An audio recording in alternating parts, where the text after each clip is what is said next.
very well, very angry. We know that you have been very outraged by the sudden cancellation. By the time I know.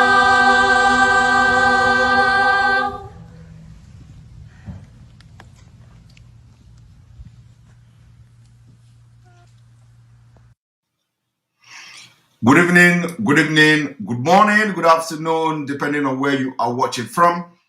This is live and direct on Enter Biafra Channel 1, live and direct on YouTube, live and direct on other social media platforms.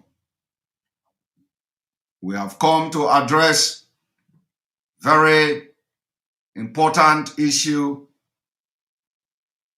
a controversial suspension of the sit-at-home order in Biafra land. As I promised you yesterday, that because by the time I came live yesterday, I haven't heard nor read nor either aware of the suspension of the sit-at-home order. So, and I promise that by the time I have made my findings, I will be able to come to address the reason why there is suspension, or why the sit-at-home order has been suspended. And today, I have come to address it. We know that the Biafran people are very well, very angry. We know that you have been very outraged by the sudden suspension of the sit-at-home order. We know that the sit-at-home order every Monday has become the only time we have stabbed the heart of the politicians, the heart of the governors of the Southeast and the Biafra land. We know that this Monday sit-at-home has become the only thing we have done to prove to the world that Biafra people are really tired and they are ready to leave Nigeria. Let me tell you, the 30th May or 31st May sit-at-home order was a remembrance of the fallen heroes of Biafra. The order may sit at home that Biafrans has observed was very peculiar because it was a remembrance of the fallen heroes. This is the only sit-at-home order that Biafra has made to prove that Mazi Nnamdi continue to lead the movement for the restoration of Biafra and continue to show that Biafrans are ready to leave, to exit Nigeria. This is the only time Biafrans has actually given their voice that they are ready for referendum. This is the only time that the Biafra, under the leadership of Mazi Nnamdi, has been able to prove to the world that the governors in the Southeast, they are not in control. This is the only time that Biafra people, under the leadership of Mazi Nnamdi, has been able to give vote of no confidence on governors. Irrespective of the threat, irrespective of the harassment, threats to salary, threats to getting sacked, threat to everything that governors have threatened them, nobody listened to them, including the civil servant, bank workers, police, army, the governors themselves. It was a complete vote of no confidence on the political leaders in Biafra land. This was the first time. The other sit-at-home we have had in Biafra land is understandable because it has to do with the Biafra war.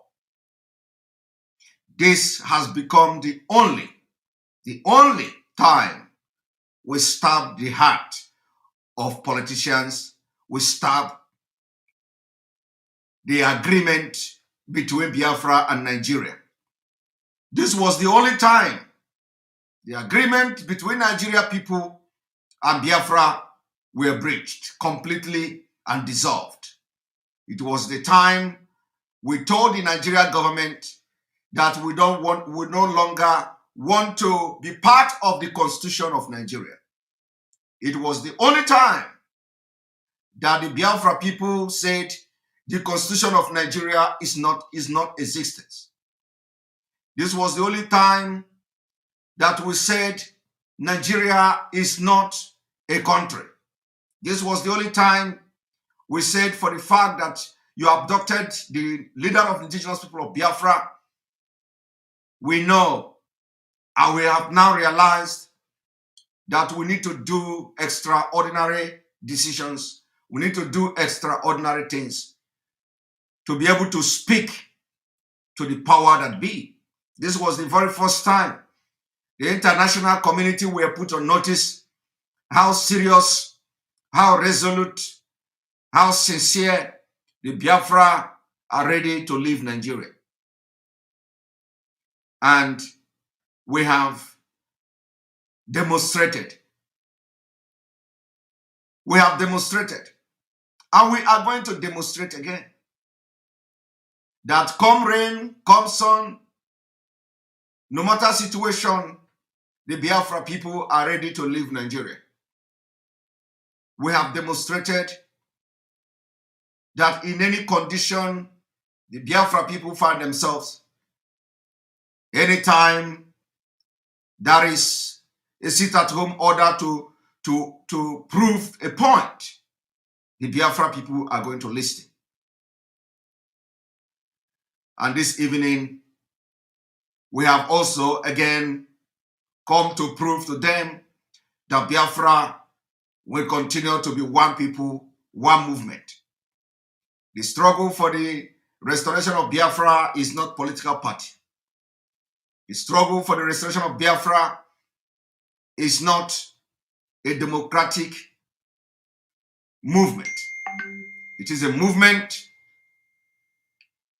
It is a movement for the freedom of the people of Biafra under the leadership of Mazi Nnamdi. And like I've always said, Mazi Nnamdi will lead this movement wherever he is, whether in Nassau Rock, whether in DSS, whether in underground cell, whether in Dodam Barracks, whether from Krikiri. He's going to lead this movement, and it will happen like that. So, before we go into analyzing what led to the suspension and why it has been suspended for now, I want to play a video. Because one thing about me is that whenever I listen to people, whenever something happens, I need to also listen to those who are always standing by the truth. One thing here is that we have made our point, and we are going to make our point again. Our point is that we have given the politicians, the governors, all the leaders in the southeast and the Biafra land, we have given them vote of no confidence. And as a matter of fact, this is the only time that we have demonstrated that the governors should no longer be in power. And I'm going to play a video. I want you to listen to what this man is about to say before we go into the program of the day. Also, let me tell you, before I begin to tell you what happened, why it happened, why we should abide by this, I want you, because we know that Biafrans are angry all over the world. You see, when we say that the struggle is an autopilot, the autopilot of the struggle, this is what we mean. The Biafra struggle, you need to be in the spirit. You need to be in the spirit to understand. If you are not called for this, you will continue to make mistakes. But if you are called by the spirit of Biafra in this struggle, you will always be led by the spirit. The spirit will always direct you. So for those of you, when I started saying autopilot, some of you don't understand what I mean by autopilot. Some of you don't. I said also that if you go and check when I made that submission of autopilot, I said the struggle of Biafra has entered a dangerous stage. I said the struggle of Biafra has entered autopilot. It was not me speaking.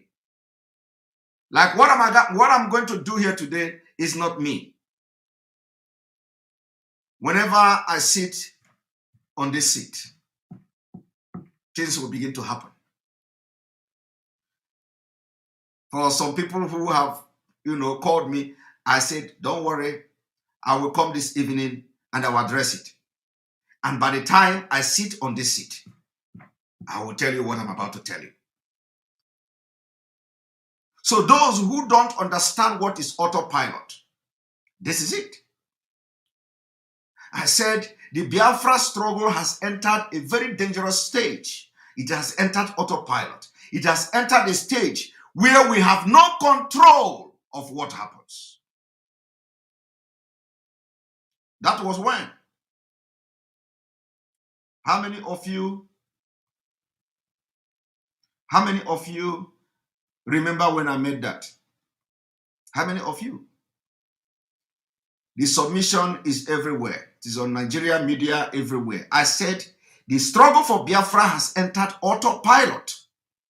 Now, what has happened between yesterday and today will make you to understand what is autopilot. And let me tell Biafrans watching me today. Let me tell you. We have to obey this order. We have to obey this order, but more dangerous things will happen.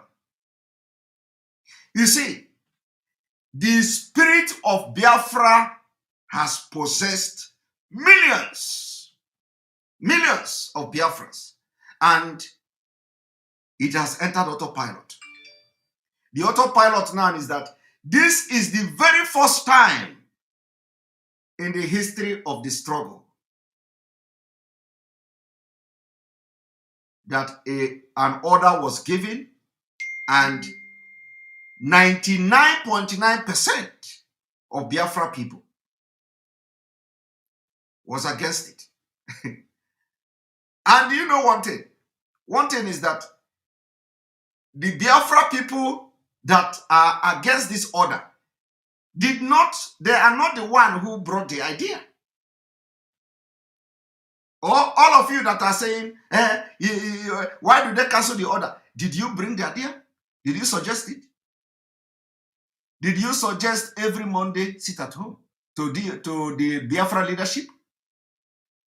Did you suggest it? No, you did not. Somebody is asking my position. My position is that the sit at home has been suspended. And that is the way it should be. Our leader have suspended the sit-at-home order, but I'm going to explain what led to it and what we are coming with more after it is reviewed. We are coming with more stringent measures. So do not say that it is over now, or something is not wrong. One thing I'm telling you is that my position is that I'm the same position with the leadership of Biafra. If it has been suspended, we have to defend the suspension, and until we will have a new measure and a new sit-at-home order. But I'm coming to address why it is going to be like that and why it has been like that. So what I'm trying to explain to you now is that the autopilot and the dangerous phase, the dangerous stage the Biafra struggle has entered. So 99.9% of Biafra all over the world, both at home, both abroad, both in the grave, both in the spirit, everybody is against the suspension of sit-at-home order. And that is the autopilot. Has it ever happened before? Have you ever, in anywhere, during the time of this struggle, anytime, have in a situation where order was given and the order also was suspended and the entire Biafra were outraged? No. We did not start today to suspend orders. We did not start today to lift orders. Orders has been given, orders has been suspended, including boycotting of election, including a lot of order has been given, order has been suspended. But there is no time, at least not to my knowledge, that the entire Biafra rise up and say, we don't like this one. So if you don't know what is autopilot, I have just given you, thank you very much. I have just given you a clue. Blaze Twain. Now I understand autopilot too. That is it. So, and when I was telling you autopilot, I was speaking from the spirit world.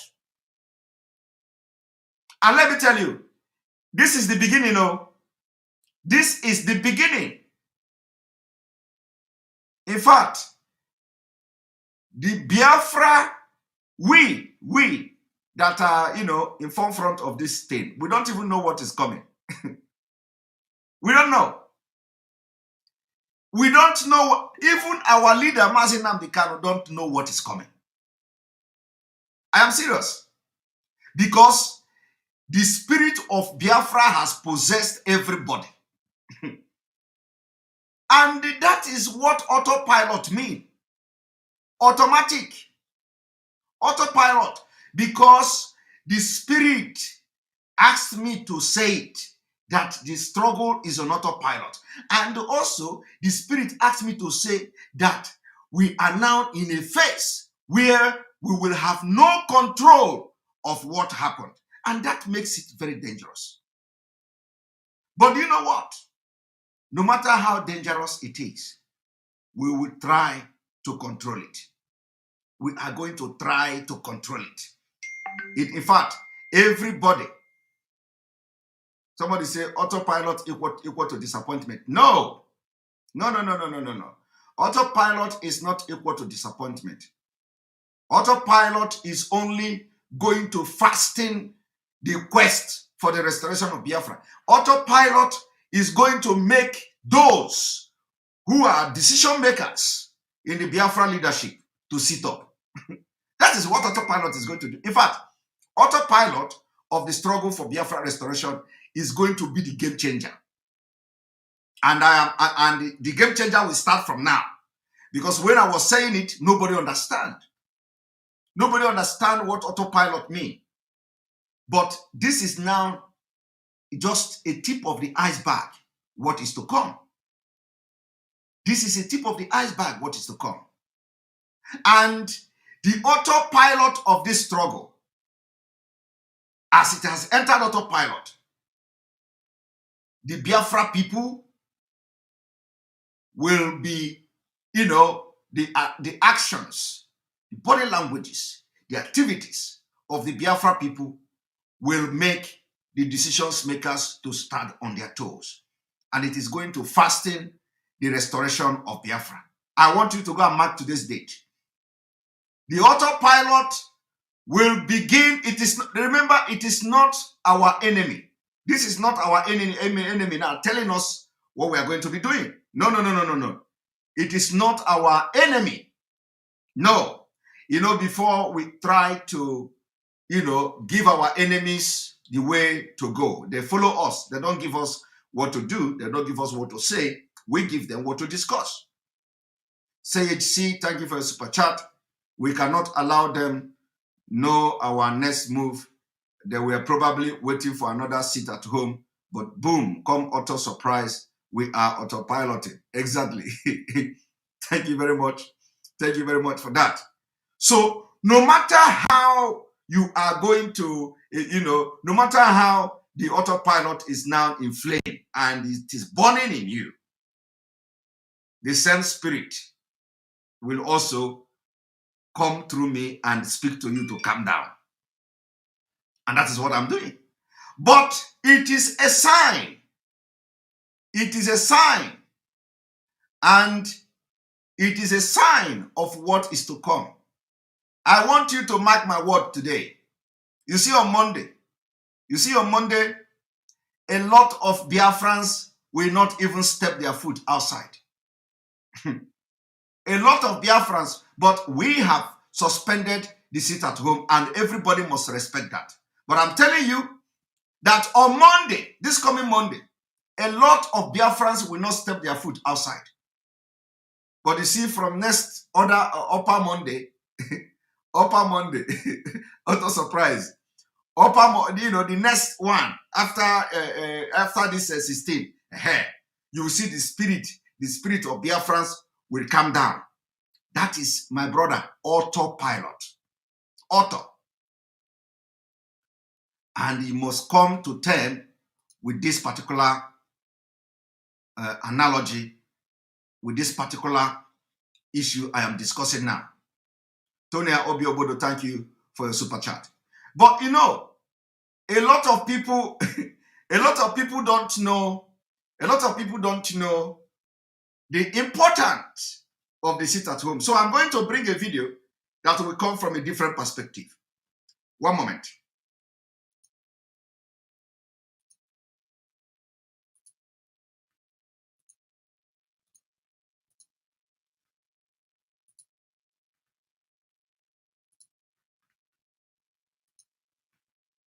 So, and let me tell you, all of you that are, faulting anybody, don't fault nobody, don't fault anybody. But of course, you can, you have rights to give your opinion as a citizen of Biafra. You give your opinion, you air your view. Like I'm going to bring people, I'm going to allow people to come in and air their view and all that. Somebody said IPOB have structure. Of course, IPOB have structure.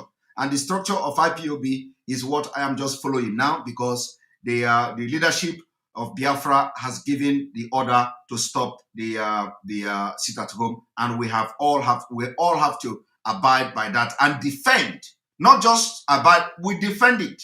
And that defense is what I have come to do this evening. I have come to defend the suspension of the sit at home order. For those who think that Biafra, IPOB, okay, everybody. But that is not to say that the struggle is no longer in autopilot. It is in autopilot. And that autopilot is autopilot. We don't have control over some of the things that may happen and what happens. And that is where it becomes dangerous. But the dangerous in it is not danger against us. The dangerous in it is not danger of negativity. It is danger in positive. It is danger in the positive, not danger in the negative. And I hope that as things are unfolding, people are, those are the decision making body will also be following and amending, how people, the Biafra people, are being autopiloted in this struggle for Biafra. Thank you, Truth Harmony, and wisdom for your super chat. The common man now know the importance. There will be a time where you don't have to announce a sit at home autopilot. Exactly. You don't need to announce it. So that is why the Nigerian government, you see, let me tell you, the Nigerian government sometimes understand more than you. The Nigerian government have all these their spiritual things that whenever we talk, they know when it is coming from the spirit. So what they did now is to try to blackmail this the outcome of the sit at home by saying, you people are enforcing it. You enforce it. Nobody is going to enforce. You see, this coming Monday now, I'm telling you now, this coming Monday, a lot of people will not come out. A lot of people will, Nobody, in fact, Biafrans don't even believe that this is real. But I'm telling you now, it is real. It has been suspended, and it is authentic, and it is coming from our leader, Mazi Nnamdi. But let me tell you, even with this, what we're saying now, even with me coming here now to advocate and to defend the suspension of sit at home, as we review the next move and all that, you will see on Monday, people will be afraid to come out. Believe me, this coming Monday, people are going to, and you cannot blame them because anything can happen. You cannot blame them because anything can happen. And for the fact that the thing is coming, the suspension is coming very sudden, but that is why we are human beings. If it comes sudden, so when it comes sudden, we follow it that sudden. But let me tell you, on Monday, you are going to see families who will give instruction to their family, don't go out. Don't go out, because we don't know what these people are planning, whether they just want to kill everybody. Because Nigeria can do anything to Biafra people. So on Monday now, you may see military everywhere, this one everywhere. We have come to see whether anybody is going to do this. So you don't know, and you may end up being hit by a stray bullet from the military. And nobody can tell, but it is possible. Now I want you to watch this.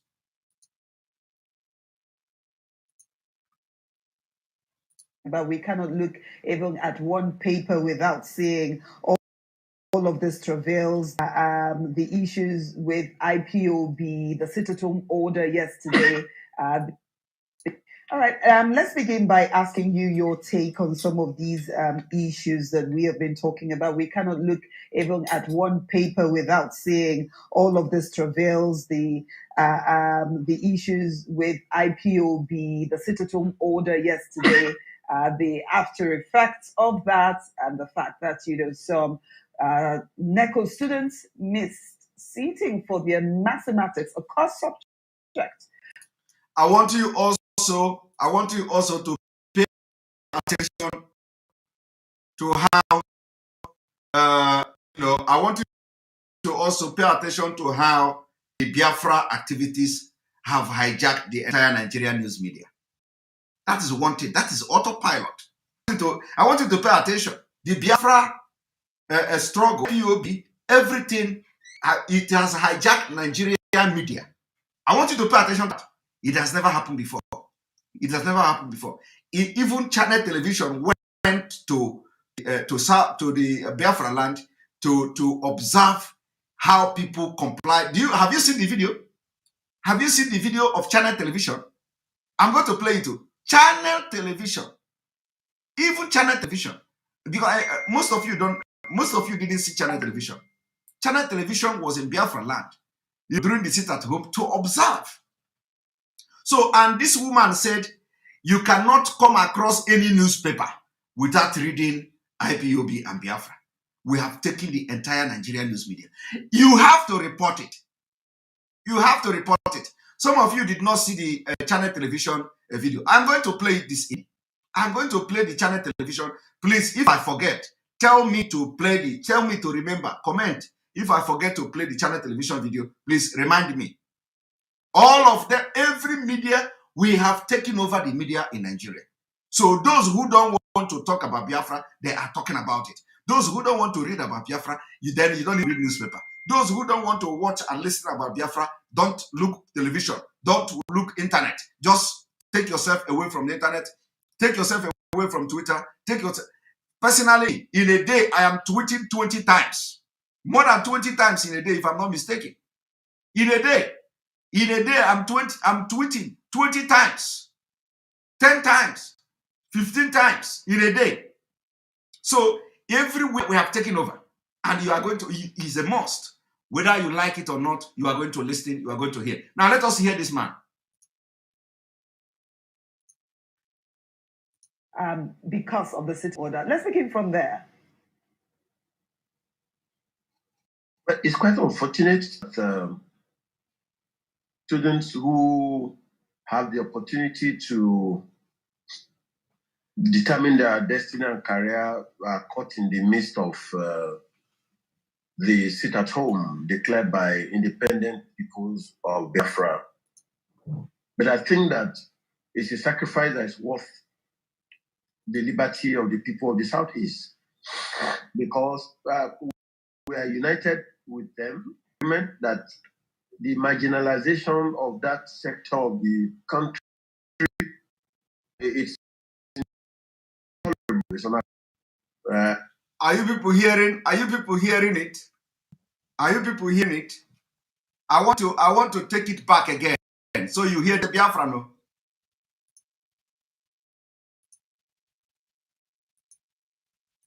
NECO students miss seating for their mathematics, a course subject. Let's begin from there. It's quite unfortunate that students who have the opportunity to determine their destiny and career are caught in the midst of the sit at home declared by independent peoples of Biafra. But I think that it's a sacrifice that is worth liberty of the people of the Southeast. Did you hear that? Those who are claiming that somebody say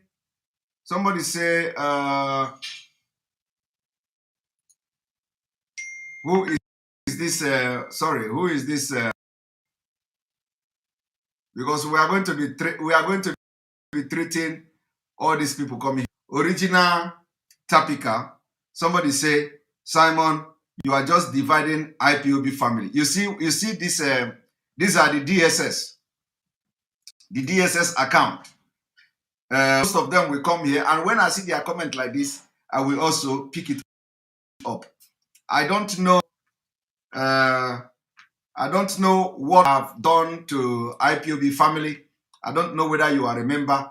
In case you don't know, I am not just a member of IPOB. I am an oath. I am under oath in IPOB. A lot of you don't know this. I don't know whether some of you are aware. I don't know whether some of you are aware. I am under oath. I am an oath member of IPOB. I am not just I am oath member of IPOB. And if you don't know that before, you know it now. Okay? Because some of you have been about all these things. And I just look it. I am member. So when I am an oath member of IPOB. Okay? You are not more IPOB than me. And if I invite him now, he will run away. He don't have a name, If I invite him now, he will run away. So somebody is saying, wow, I am oath member. Oath member. I am not just, I am oath member of IPOB. If you don't know that, you know it today. So I don't know who you are. I think that I am dividing IPOB. You come here and defend how I am. But that is, by the way, the strong point. Now, here that man was addressing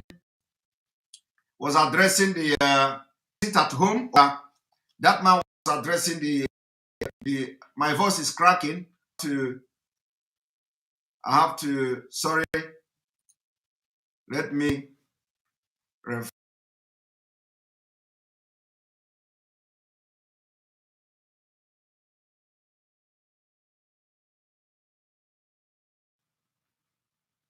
All right.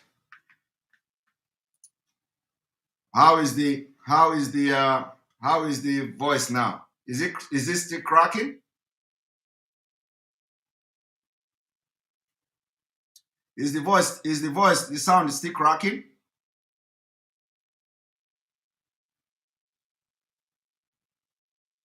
It's okay. All right. Thank you very much. So let us continue.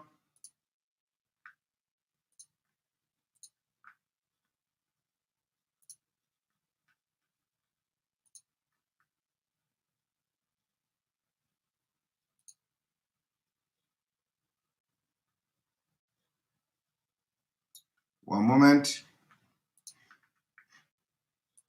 Because we are united with them in agreement that the marginalization of that sector of the country, it's intolerable, it's unacceptable. If you have visited the Southeast, there's no presence there. in terms of infrastructure, companies, and government establishments. It's like the civil war on. And I don't know how we can sustain that mentality to treat the people as if they are not part of us. And so for me, I think that it's come to a time when the people of the Southeast should determine their fate. The right to self-determination is guaranteed by international law. It's guaranteed under the African Charter on Human and People's Rights. It is guaranteed under the United Nations Charter, under the Universal Declaration of Human Rights. So if a people decide that they don't want to be part of any particular country, they have a right to do so. But having said that, I believe that the agitation for self-determination is occasioned by neglect. It's occasioned by marginalization. It's occasioned by persecution. If you look at the entire Southeast, for instance, in this particular administration, you cannot find any major position from number one to the president, the vice president, the Senate president, the Speaker of the House of Representatives, the Chief Justice of Nigeria, or even in the armed forces. And these are people who contribute immensely towards the economic development of Nigeria.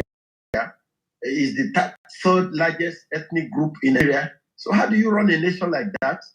And then we're going to 2023 is like there's not even any agreement in terms of power sharing. It's always between the North, Hausa Fulani, and the South, dominated political space. I just think generally it's unacceptable to marginalize a race for so long. So I'm in support of the sit at home declared by Ipob, but I do not support the areas of violence. Precisely. People feel that they do not want to support your struggle. You cannot compel them by violence, or even leading to burning their properties or killing anybody who probably does not support that call. It is self-defeatist for a house to be divided against itself. So in that regard, I think that there was some extremism on the part of IPOB in trying to enforce the sit-at-home through violence and repression. Because what you are suffering in the hands of the Nigerian state, you cannot then impose it on your own people. Otherwise, charity always begins at home. Thank you. All right, Abu, thank you. Now, here I want to comment. First of all, IPOB did not engage in any violent of destruction of property or destruction of food. And like shown in the video, they say that IPOB destroyed food and all that. IPOB did not destroy any food. And this evening, I am calling on the restaurant owner of that where we saw in the video where they hired political thugs to go and destroy the food and throw the food away. I know that the food they throw away is not up to 100,000. So this evening, I'm calling on the person to contact me. I'm going to give that person 100,000 to continue his business or her business.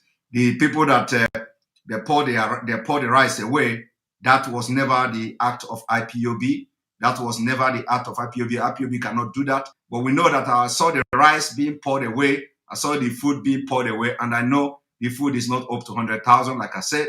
So I'm going to pay that person 100,000 to continue his business or her business. So if you know the people that if you know the owner of the restaurant that they pour his or her food away, and the person must come with identification.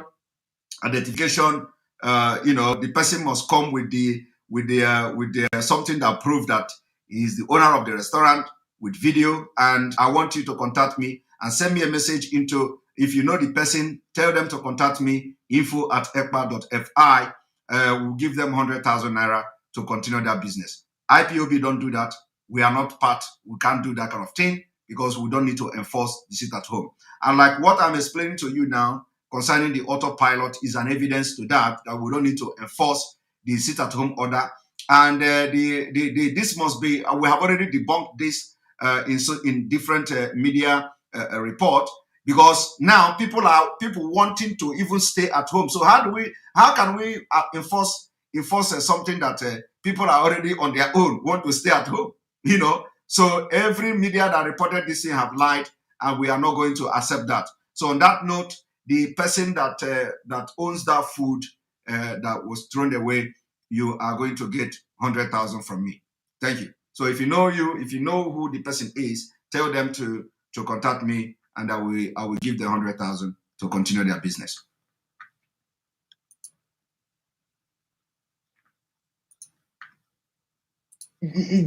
Let's interrogate some of these concerns you've raised. You've identified the fact that, well, self-determination is guaranteed under international protocols. Nigeria is a signatory too. And also the right to civil disobedience is also, allowed in the Nigerian constitution.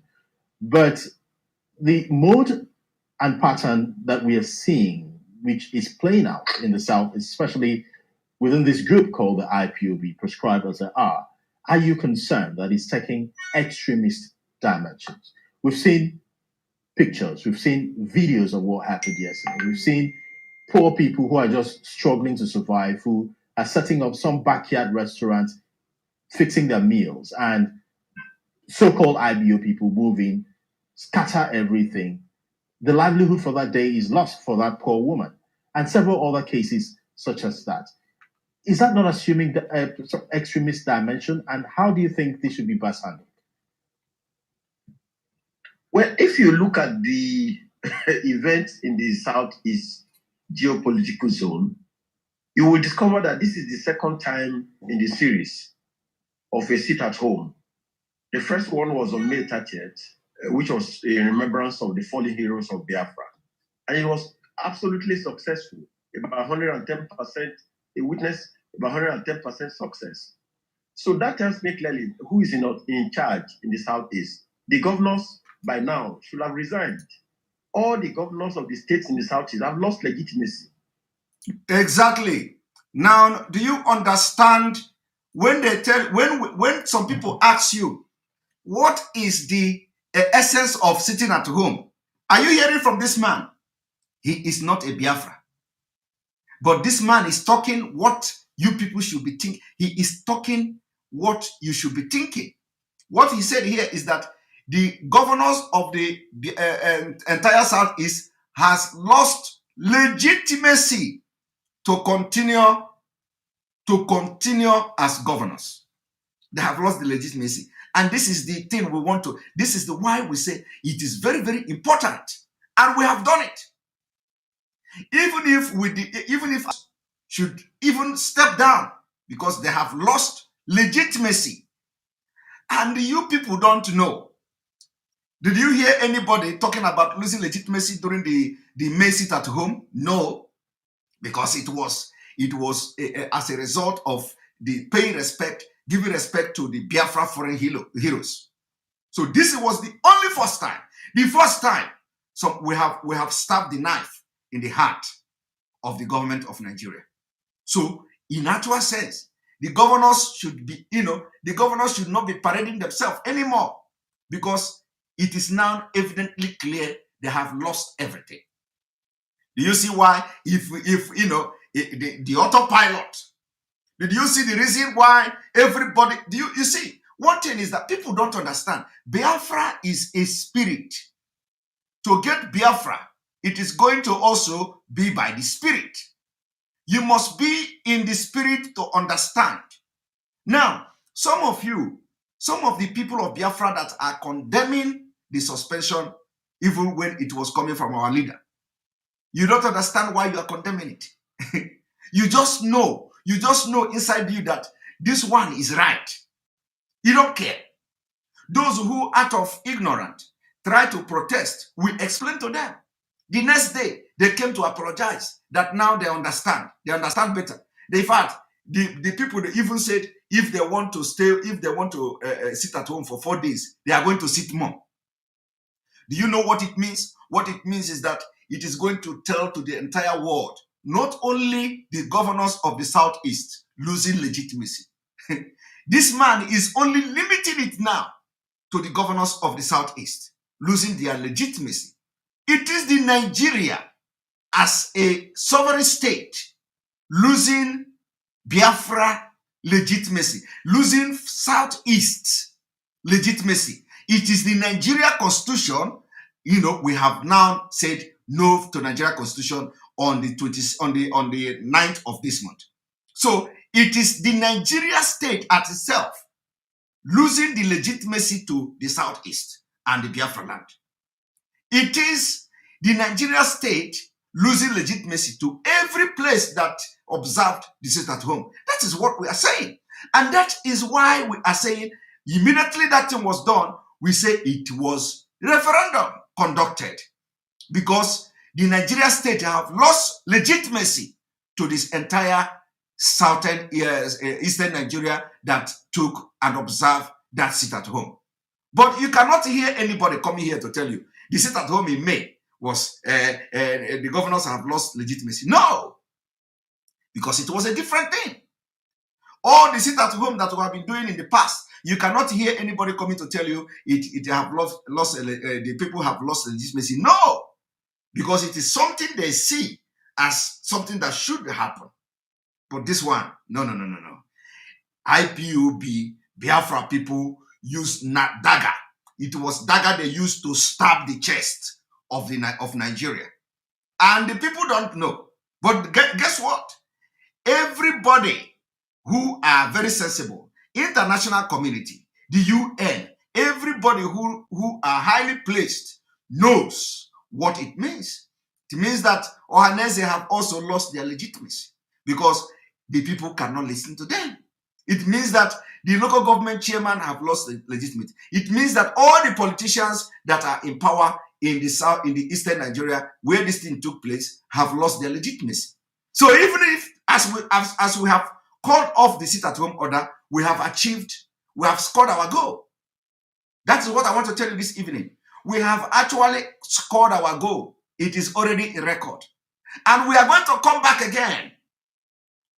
We are going to come back again. Let me also tell you that on the 26th, the sit-at-home on the 26th, when our leaders were supposed to be in court, was not, even though it was observed, it was not even considered. It was not even, do you understand? This is the one that is the most effective of them all. The most effective. And let me tell you, how did the leadership of Biafra arrive at this decision to have every Monday sit at home is a mystery. I am telling you, is a mystery. It is a mystery because they just arrive at, okay, let us have sit at home every Monday until our leader is released. It was the Biafra spirit talking through them. The Biafra spirit entered them. When they were making this decision, they did not know that, how it is going to end. I am being sincere. When the Biafra leadership were making this decision to sit at home every Monday, they didn't know how it is going to end. They didn't know. But they were being controlled by the spirit of Biafra. Now you see, I am telling you now that even as it is coming from our leader, 99.9% of Biafra people are angry. They are angry. All over the world, both in Biafra land, everybody is angry. But you know what? We have to obey the order. We have to obey the order. And now we have seen that the Biafra is in autopilot. So by the time we are going to call another sit at home, you are going to see the entire Biafra, even other part of Biafra, they are going to lock down. Because they have seen, everybody have seen now that this is the right way to go about it. This is the right way to go about it. You see? Thank you very much, Abuchi, always for your super chat. Now I am 100% comfortable with the decision. Not that you need everyone permission. With autopilot in face, it'd be good to assure Biafrans with each key change that DOS leaders are united to prevent misinterpretation. Exactly. This is very, very important. There should be, united to so as not to have a misinterpretation. And of course, on that note, we are looking at the this kind of things. If as the order is coming, especially those in the media should be briefed so that there will not be misconception.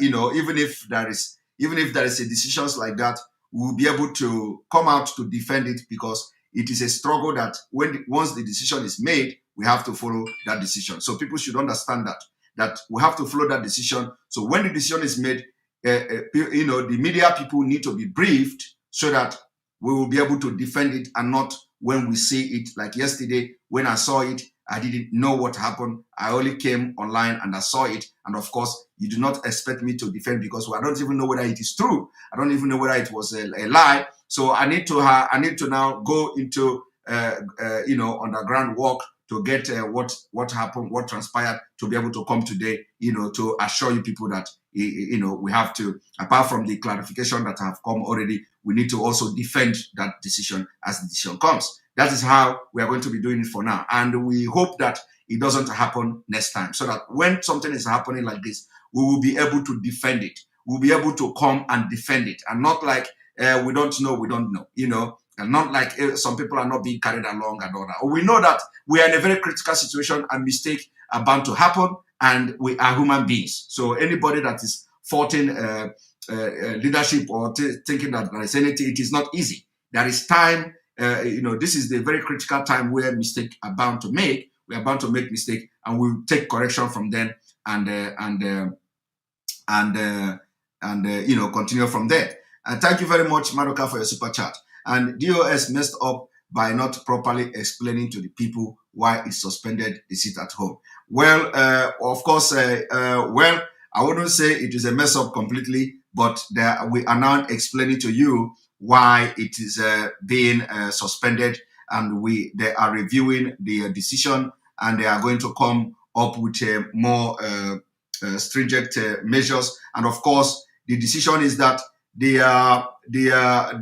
our leader wants that we continue the sit at home, on during the day of the election, and then if there is a reason to have another sit at home, outside the court date, we are going to also make it public. And I believe that is coming, because this is the only thing that has become very effective. This is the only way that everybody knows that Biafra people want to go. So I believe that more sit at home is going to come. And when it comes, people are going to take it very, very serious. But that is not to say that on Monday now, some people have already made up their mind they are not going to work on coming Monday. So if you see that kind of thing, don't blame them, because that is the autopilot of Biafra. Now we are going to continue. Ujungwa channel, thank you very much for your super chat. We appreciate you.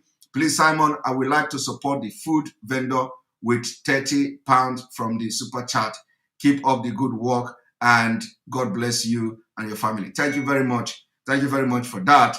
And we hopefully the food vendor will make contact to us so that he or she can have his or her money, and he can continue the business. And you know that he's going to get a gain that even he couldn't get that day. So God has blessed him or her for that.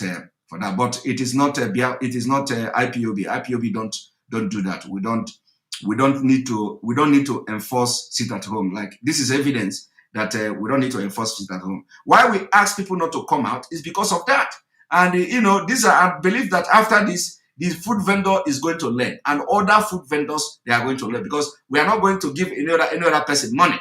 If there is a sit at home and the person went and cooked food, we are not going to give any other person money, because the people coming to destroy your food have nothing to do with the IPOB. They have nothing to do with the struggle. These are the thugs hired by the government to blackmail IPOB. So if any other sit at home order is given, you come out, you are going to have yourself to blame, because we will not be the one to attack you. The government will attack you because they want to blackmail IPOB.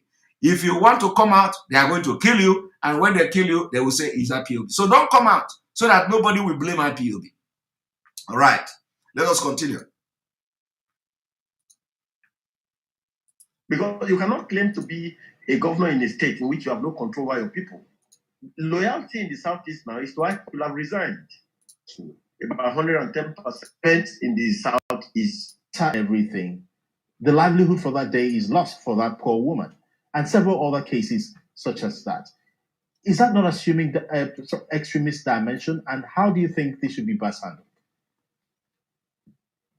Well, if you look at the events in the Southeast geopolitical zone, you will discover that this is the second time in the series of a sit at home. The first one was on May 30th, which was in remembrance of the fallen heroes of Biafra. And it was absolutely successful, about 110%. They witnessed about 110% success. So that tells me clearly who is in charge in the Southeast. The governors by now should have resigned. All the governors of the states in the Southeast have lost legitimacy. Because you cannot claim to be a governor in a state in which you have no control over your people. Loyalty in the Southeast now is to Ipob. Loyalty in the Southeast now is to Nnamdi. So what that tells me clearly is that if you organize election. Did you hear that? Loyalty in the Southeast is to Ipob. Loyalty in the Southeast is to Nnamdi. And the people don't understand it. This is the true explanation, analysis of what the sit at home has brought. This is the game changer. And for those of you watching, if you are watching from YouTube, we have about 3,100 viewers on YouTube at the moment. If you are watching from YouTube, we have just 1,000 likes. If you want other people to watch this video and reason with us, you have to hit the like button. At least, since we have 3,000 on YouTube, we want to see at least 2,500 before in the next 10 minutes or 5 minutes of this broadcast. We want to see the like button rise to 2,500 at least. If you cannot like it, you click I don't like it. The possibility to click I don't like it is there. Just click on it and it will go down that you don't like it. We want because even if you don't like it and you click you don't like it, it is going to the feed, or it is going to be appearing on the feed of others to know that we are now live explaining the controversial suspension of the sit-at-home order. For those of you who like the program, the exposition you are watching, you have to click like. It is not just good that you watch it alone and other people don't watch it. The idea of this online media is that you participate in making sure that the message spread. How do the message spread on YouTube? The message spread that you click like, and when you click like, the video or YouTube automatically suggests the video to other YouTube users. So as the more you like it, the more possibility they are suggesting the video to others. So as you are watching me now, we have 3,000 and we have only 1,000 likes. So I want to see at least 2,500 likes. So let us go there and do us a favor by making sure you hit the like button. And remember that our app is coming. The Enter Biafra Channel 1 app is coming. The app is going to be out in 2 weeks' time. Once the app is out, we don't even have business with all this YouTube or Facebook again. Everybody will go and download the app. Remember, the app is totally different from our social media app.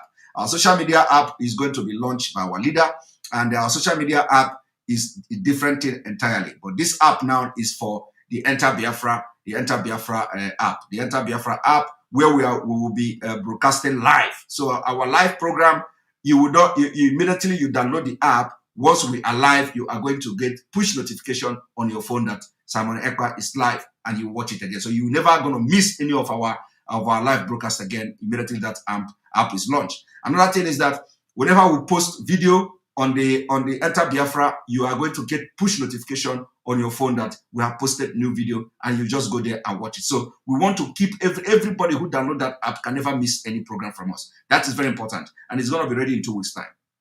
Thank you very much, Rosalind Ogro, for your super chat. We appreciate you. Now let us continue.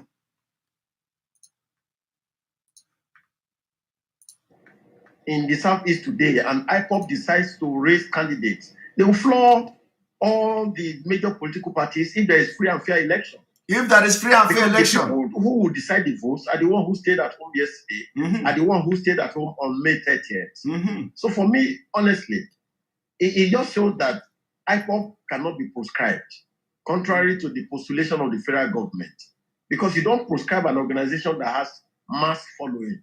in the way we have seen it in at least 2 major instances of the sit-at-home that has been declared. Of course, like I said, the pockets of violence that was witnessed yesterday is totally not acceptable, but it's not sufficient to undermine the potency of the cause of the struggle. Exactly. You know, they're just unfortunate incidents that happen, which I think the leadership of Ipob should sit down and bring to book those who are responsible for such violence. I mean, they should be able to identify them and convince the people that that was not their intention. How can we convince people that were hired by DSS? How can we bring people that may not even be Biafra people? How can we convince people that they're imported from Abuja, from Katsina, from Zamfara to come to East for just this particular sit-at-home to disrupt it and bomb? How can we, go and arrest police? Because these people doing this are the police people. So how can we go and arrest them and say we have brought, if they are Biafrans, if they are our IPOB members, of course we will identify them and they bring them to book. But they are not. They are not our members. They can never be our members because our members can never go and engage into those frivolous acts and criminal activities. So it is the Abakare group that are bringing these people to come and do this thing. And where can we get them? Immediately after that thing, they cross Asaba, they cross Edo, they are there in Abuja or wherever they come from. So how can we go and apprehend them? It is not possible. In fact, it should be the police should be the one to bring the people that they hired to go and destroy, and the politicians should be the one to bring the people that have. And another thing is that how many of the people who destroyed properties during the NSAS protests were apprehended? We saw them burning cars in Abuja. Hundreds of cars were burnt in Abuja by the thug brought in by a SOF belonging to the presidency. So did anybody bring them to justice? This is the point. How do we identify people that we don't know? That is the point. So everybody should understand that whoever engage in any criminal activity during the sit-at-home can never be IPOB members. And of course, I'm going to also continue with this. I think I'm going to stop this video very soon. Do you really think they have the capacity to try to suppress the people through force or intimidation? So that said, I believe that the Nigerian state should take a lesson from what is going on in the Southeast and sit down with Ipob and discuss the major grievances and see how they can be incorporated into the mainstream politics. They can be incorporated into the mainstream administration. We are not interested to move forward because given the experience of what happened to El Zarzaki, in Zaria, you can't suppress these organizations. Given the experience of what has happened even to Boko Haram itself, Odua People's Congress, so these are ethnic militias that you probably have to find a way to discuss with them in the way that we did with Niger Delta militants, and we're able to get peace in that region. So for me, I do not support the destruction of properties, the lootings, the killings. But generally, I believe that the sit-at-home was a resounding success, despite these pockets of violence. And it's a lesson to the Nigerian state. In the Southeast today, authority belongs to Ipob. In the Southeast today, loyalty belongs to the organization being led by Nnamdi. And I think that you have at least sent a message to those who claim to be political leaders. Did you hear that? These are the outsiders' view. This is how outsiders, the people who are not Biafrans, they say in the Southeast today, authority belongs to the IPOBs. Authority belongs to the Biafrans. The political leaders have lost it. And the Aso Rock understand this. And that is why we are saying that even the Aso Rock themselves, the Fulani themselves, they don't even trust the governors. Because to them, it is not possible to record the sources we recorded without the help of the governors. So the governors also are suspect. That is why they can never trust the governors. But those governors are deceiving themselves. Because to them, even themselves, they know that they are Biafrans. They know that they are Biafrans. So there is no way we believe that the governors are not with us. They are only lying to themselves. Biafra are the governors and governors are the Biafra. And Fulani can never give them any position because they know any day they give the president of Nigeria if Nigeria continue to be a country in 2023. If the presidency there enter the Biafra man hand, that is the end. And the Fulani can never allow that. And that is why we are asking the one who called themselves Ohaneze Ndibo, are you going to wait until they did not before you know that you can come out now and say, yes, I was looking for the presidency to divide Nigeria. I was looking for the president so that we use it to divide Nigeria. You know, is it when they deny you in 2023, you come out and say, oh yeah, IOB, oh yeah, you know they go, we follow enough back. Everybody, agitation, that is what they are waiting for. We have said it before. How can Ohaneze come to say, if you do not give us presidency, agitation will be increased more, and to have more agitation, which means they know. And Fulanis are not stupid because they know that no matter how you pretend to be Nigeria, you are still a Biafra. They think Ohaneze think that Fulanis are fool. Ohaneze think that Fulanis are fool. They are not fool. Donato Sopuchuku, thank you for your super chat. We appreciate you. Ohaneze think that Fulanis are fool. Fulanis are not fools. Believe me, those people you call Fulani, you see that, we know that they are not fools. So have you seen how they manipulated everything and they have captured the entire Nigeria? They captured the police. They captured the military. They captured the presidency. They captured the National Assembly and the House of Representatives. They capture the custom, the immigration. So if you say that you are smarter than them, tell me why. How you are smarter than the Fulanis? No, tell me. They have used, even if the smartness is not coming from them, even if they have hired people, they are paying British, paying this one to advise them how to capture Nigeria. At least they have captured Nigeria. So we are the ones who are outsmarting them.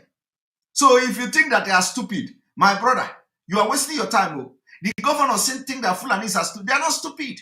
They know that your life is Biafra. They know that your vein and your blood is Biafra. And for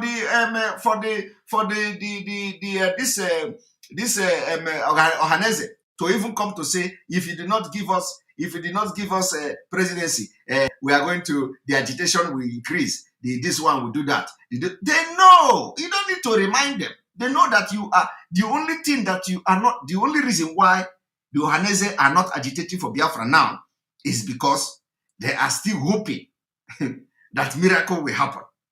So you don't need to tell Fulani. Fulani know that Ohaneze, Ndibo, the reason why they are fighting IPOB, the reason why the governors are fighting IPOB is because they are trying to see whether, they can get power. Apart from that, they are going to be more brutal. They are going to be more resolute than IPOB in fighting for Nigeria breakup. And it is going to happen. So what are you talking? What are you talking? Give me president, I will leave. We see that presidency is not coming. And you're not going to do anything with the presidency. And we saw it long time ago. And you have climbed on top of tree. You still did not see it. You are still hoping for 2023. You are going to wait because 2023 will never come. To turn in their resignation.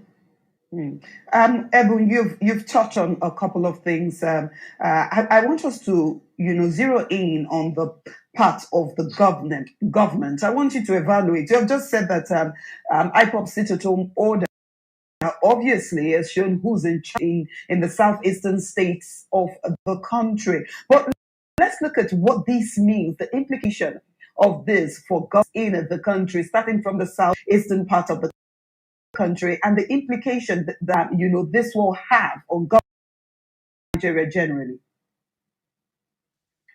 Well, I think that what is clear from all that is going on in the South clearly is that the entity called Federal Republic of Nigeria is a shaky conglomeration that has not done at all. the federation, people should have allegiance to the central government. But the central government itself has lost legitimacy, it has lost control. Otherwise, you don't have a federation in which a major player in that federation not agreeing with the principles of the federation. And you just see what it's also going on in the Southwest. Chief Sunday Adeyemi is leading a formidable force asking for Yoruba nation. And it's resounding with the people. We show that a majority of our people are disenchanted with the system. Those of us who probably will not go the route of the route of Nnamdi or Ipob are calling for because you can't force people to accept. You can't force people to accept economic policy that are not accurate. You can't force people to accept a federation that is skewed in favor of a party. And so I think that the lesson of the Nigerian state is to say that look, we want to agree on the conditions of togetherness. To mount Federal Republic of Nigeria, a constitution to force people together, to take away their resources, to take away their destiny, to take away their potentials.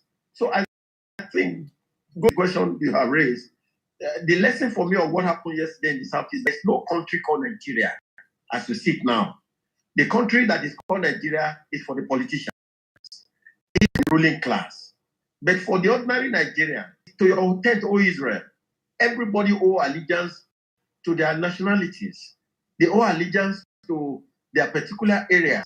And I think we should find a way to sit down, to agree whether we should be together or whether we should separate. We cannot continue to force people to show allegiance to a federation that is not working for the people.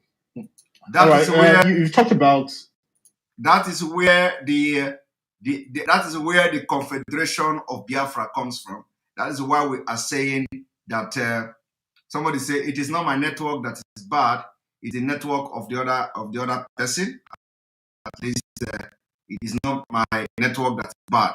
So, but I want you. Are you not hearing me? Is my network bad? Can you hear me very well? And we still have your network. Okay, now I'm going to also. I'm still going to refresh it. All right.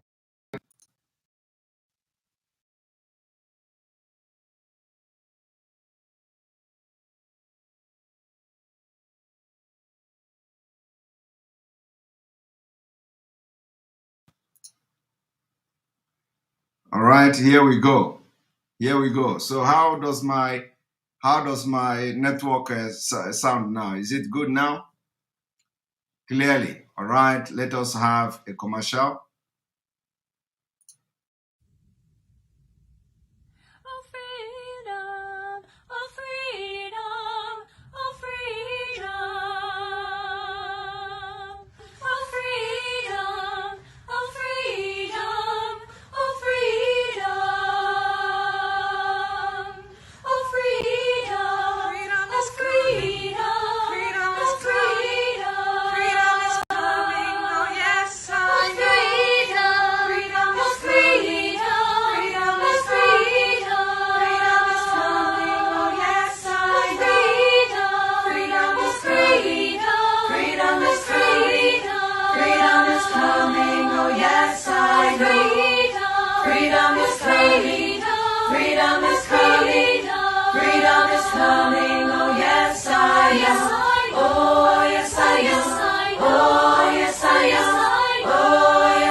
Freedom is coming.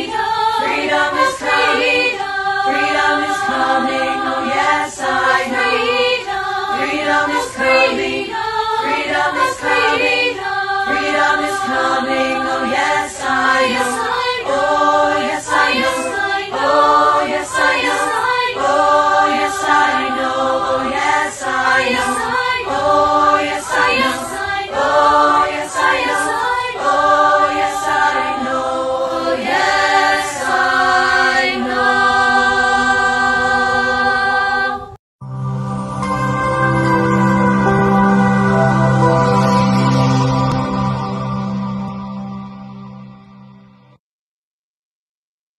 Attention, attention.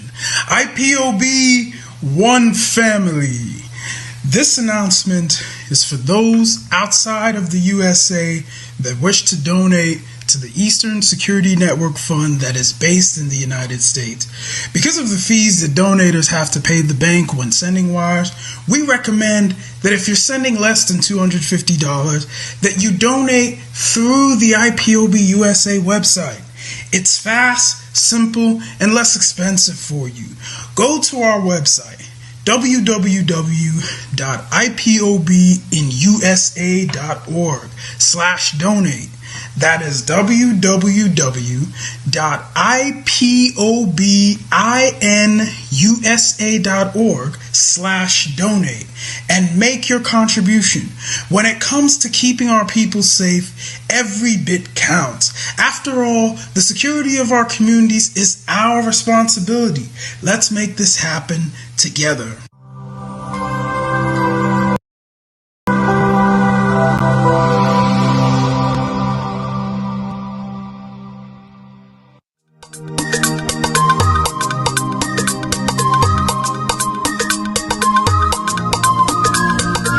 Yeah, Mr. Bella once again.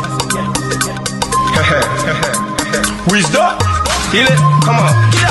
Say Biafra will not last forever. They say happy up in no go stand. What did they know? What do they know? They see. What do they see? If you give me a gun. Welcome back. Welcome back. I think we have some issues. Welcome back. Welcome back. Welcome back. Welcome back. Somebody asked me to remember to play the channel TV news. So before we start, I'm going to play the channel TV report that I promised you. I'm going to play it. So please give us a sense. Even the channel TV were compelled by circumstance to report. Now watch. What's going on out there? Are the residents obeying the Ipob order because we see businesses closed, or are they just vicious?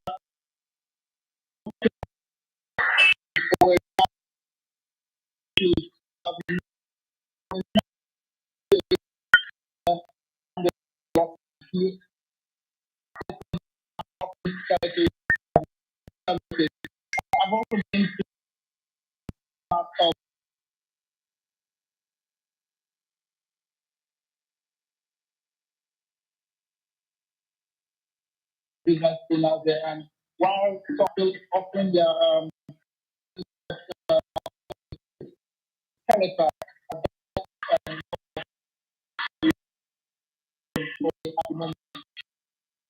What are the people saying that those you may have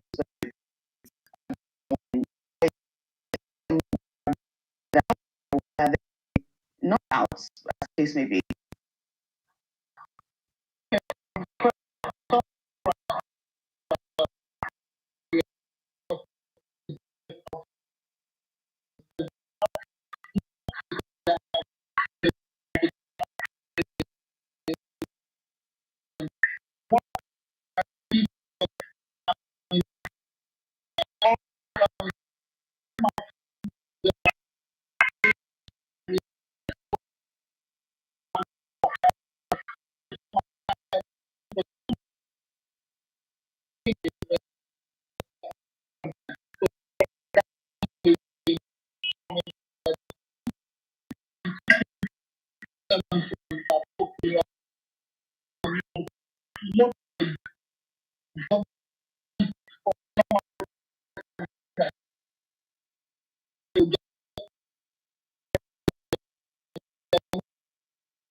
market is always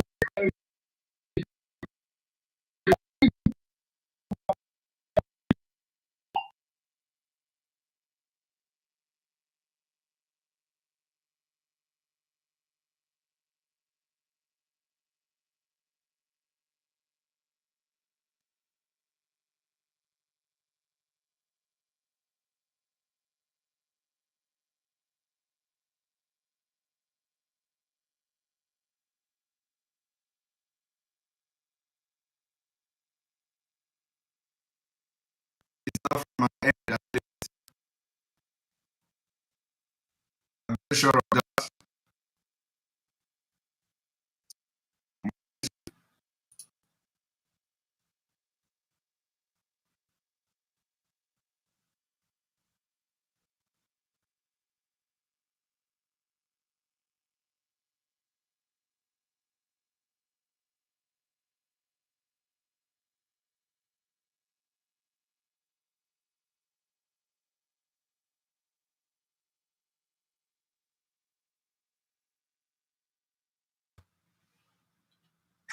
I don't know whether Buhari spirit, Buhari system. We have gone too far. We've left Buhari system very long time ago. So the Buhari system can never come back. The system we have now is like a modern system, so it cannot be Buhari system. All right. So, but anyway, I've just shown you the television video confirming that even Channel Television had to Douglas to Ikonsowe to observe what's going on, and you just listen to them, and you see that the system have kicked out about almost 700 people have been kicked out. So if you know that you are still watching, come back, and let us continue. So I'm going to now allow people to come in. It is time for a question and answers. It is now the interactive section.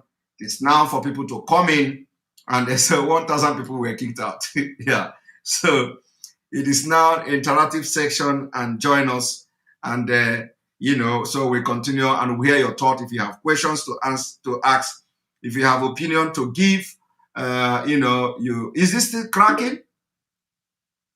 Is this still cracking? Before we bring in people, can you check better now? All right, better now. All right, I can see that the room is full, and so just thank you very much, all of you that have hit the like button. We have 1,800. 1,000. Is it better now? Okay, better now. Better now. Is it better? All right, better. Okay, so we have 1,800 likes. Let us hit. We have from 3,000. We have 2,500 viewers at the moment on YouTube. Hit the like button. Break the 2K. Break the 2K. If you have not hit the like button, I don't know why you are here. You are still watching and listening to me, or you don't know how to like you don't know how to like or dislike. We have 2,500. I know that a lot of people are watching from Enter Biafra, and we know that thousands of people are watching from Enter Biafra. And Enter Biafra, you don't have where to hit the like button, but that is coming from our app. During the time when we start our app, you have the opportunity to hit the like button and share from the Enter Biafra app. So, but now there is nothing like that. So you just have to watch it. If you are watching from Enter Biafra, no problem. But if you are watching from YouTube, and you are now 2,500 people, go and hit the like button. We have now 1,800 like.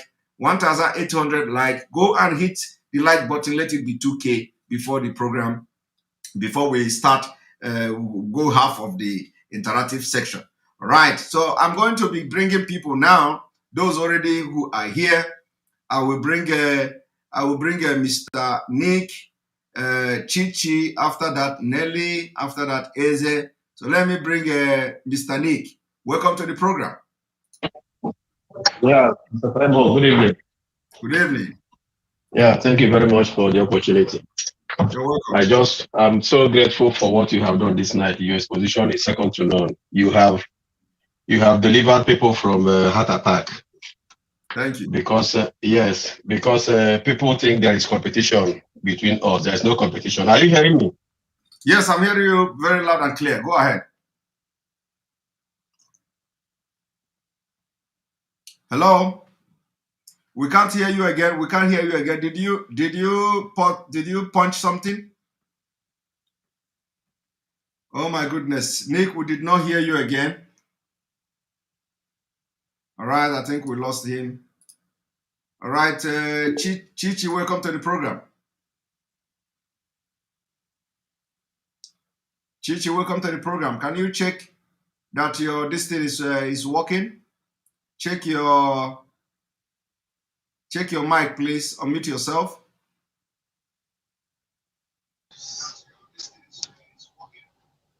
All right. Hello, can you hear me? Hello? I can hear you. I can hear you now. Hello? I can't hear you again. Can you check it again, please? Please. Hello? Yes, you're right. Can you hear me now? Is it any better? Okay. Simon, thank you so very much for all that you're doing. You're a God sent to this generation. Thank you. Thank you very much.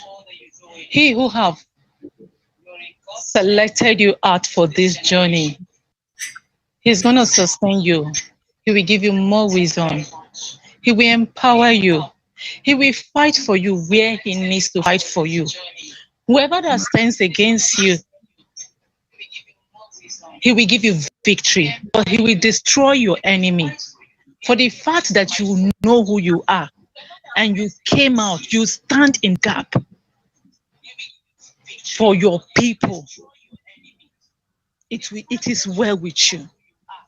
Your family, where you came from, it is well with you. And our Mazi Nnamdi is going to come out. The spirit that Mazi Nnamdi vomited and distributed to each and every one of us. It's not just going to settle just with we the Biafrans.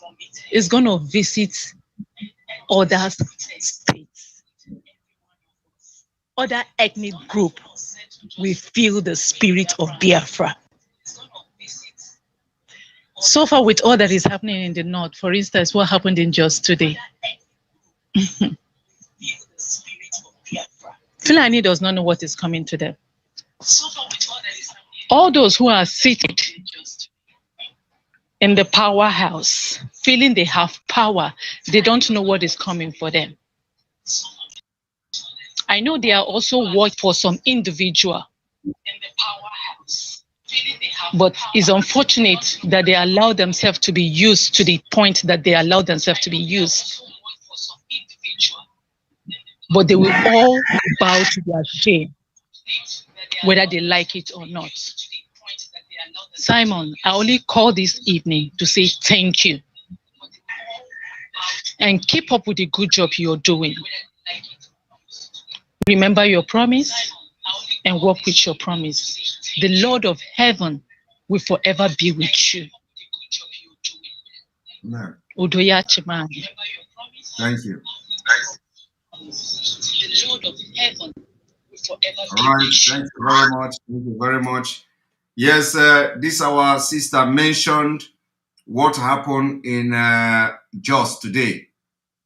What happened in Jos today is that the Jos people, the indigenous people in Jos, they have risen up against the Fulanese.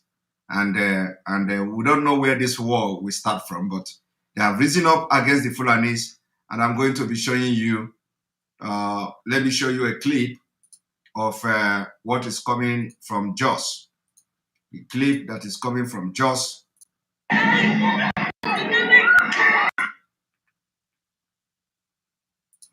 What the Jos people are doing to Fulanese. The game is up now.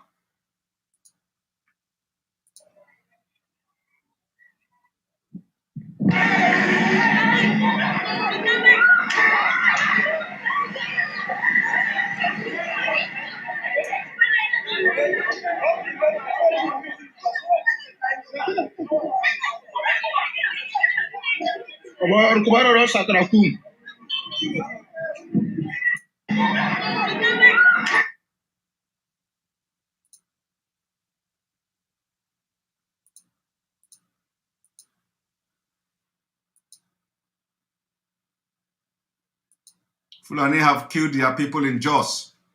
Killed them. Fulani have destroyed lives in Jos. And Jos people, they have decided that it cannot continue to happen. This is what is going on in Jos now. And for you to know that the country has collapsed. For you to know that the country has collapsed. This is Jos. This is Jos.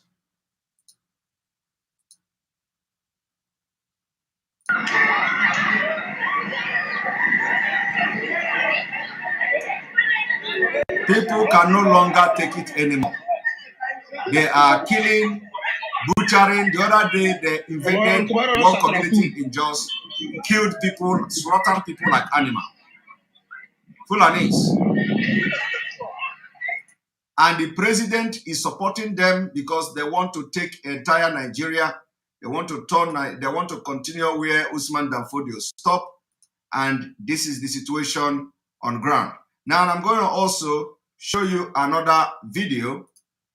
I'm going to also show you another video.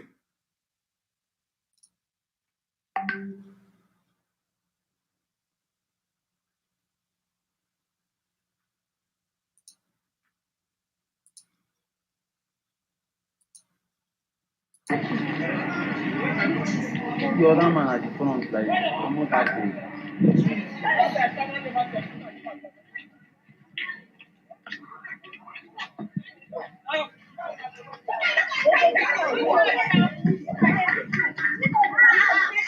Video, man, Jesus.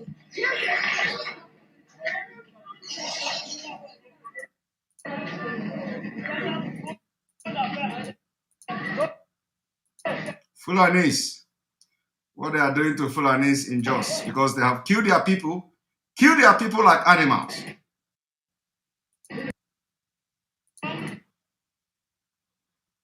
You see that?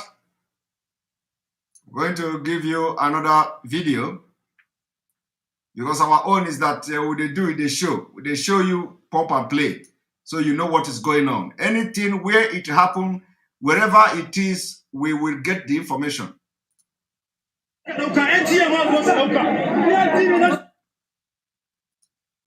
Even if you like, let it happen in the inside the hole. We are going to get the information.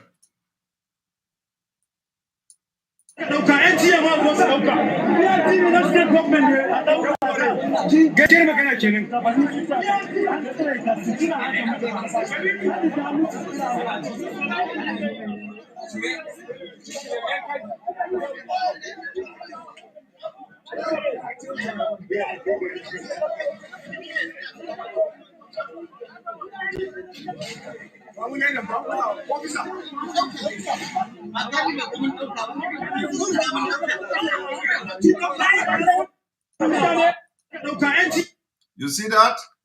That is just today. Plateau State. Nigeria is bleeding. The country has collapsed. But all this while, Fulani has been butchering them, killing them, and nobody is doing anything. The other time, the monarch, one of the monarchs in Jos, came to say that military watched Fulani attacking, killing women, butchering them, cutting their head off. And the military told the monarch in Jos that they didn't get order to kill the Fulanis. So today, the Jos people ambushed them. All the Fulanis, they gave them the run of their life. And in Nigeria disintegration, they have also entered autopilot. Autopilot. So I am bringing you now, Nelly. Welcome to the program. Hello, thank you. Can you hear me now? I can hear you. Oh, okay. Thank you, Mazi Simon. I really appreciate you inviting me, and thank you so much for everything that you're doing. So concerning your the sit at home, there are a few things that I'm going to point out. I will try to be sensitive to your show. I'm going to try to be as much sensitive as I can, but I'm still going to take time to explain to our people what I need them to hear, what I need them to listen to. So here is the situation. First of all, our leader told us that he will not be the one to disappoint us, but that we are going to be the one to disappoint him. And let me tell you, Simon, we are disappointing him right now. We are disappointing Mazi Nnamdi. Just like he prophesied, that's what we're doing. Secondly, our leader told us that if we don't see him, that we need to burn Nigeria, we need to set fire, we need to set Nigeria ablaze. The question is, have we seen Mazi Nnamdi?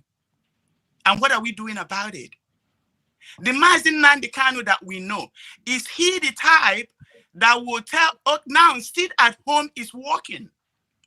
Let us ask ourselves this question. Is Mazi Nnamdi the person that will see a program that is working and he will tell us to suspend that without giving us an alternative? That is the question we need to be asking. People are saying, yes, this command is coming from our leader and we have to obey. Yes, we have to obey. But believe me, people are going to stay home tomorrow. Because like you said, this is in autopilot. It's just going to happen. It's a spiritual movement. It's going on already. So the question we should be asking ourselves, if Mazi Nnamdi told us to sit home, we know this man. What is the option that he gave us? None. That should tell you something is fishy, something is going on. Mazi Nnamdi is now telling us to sit at home. For the fact that he agreed to a sit at home should be a sign to us Biafran. Now he's telling us, you can sit at home on my court date. So what is going on? Why is he resigning to his court date in October? That is not what we are working for. That is betraying him. That is disappointing him. What are the information that people are giving to him that is making him take this decision? That's what we Biafran should be asking. Who are the people that have access to Mazi Nnamdi?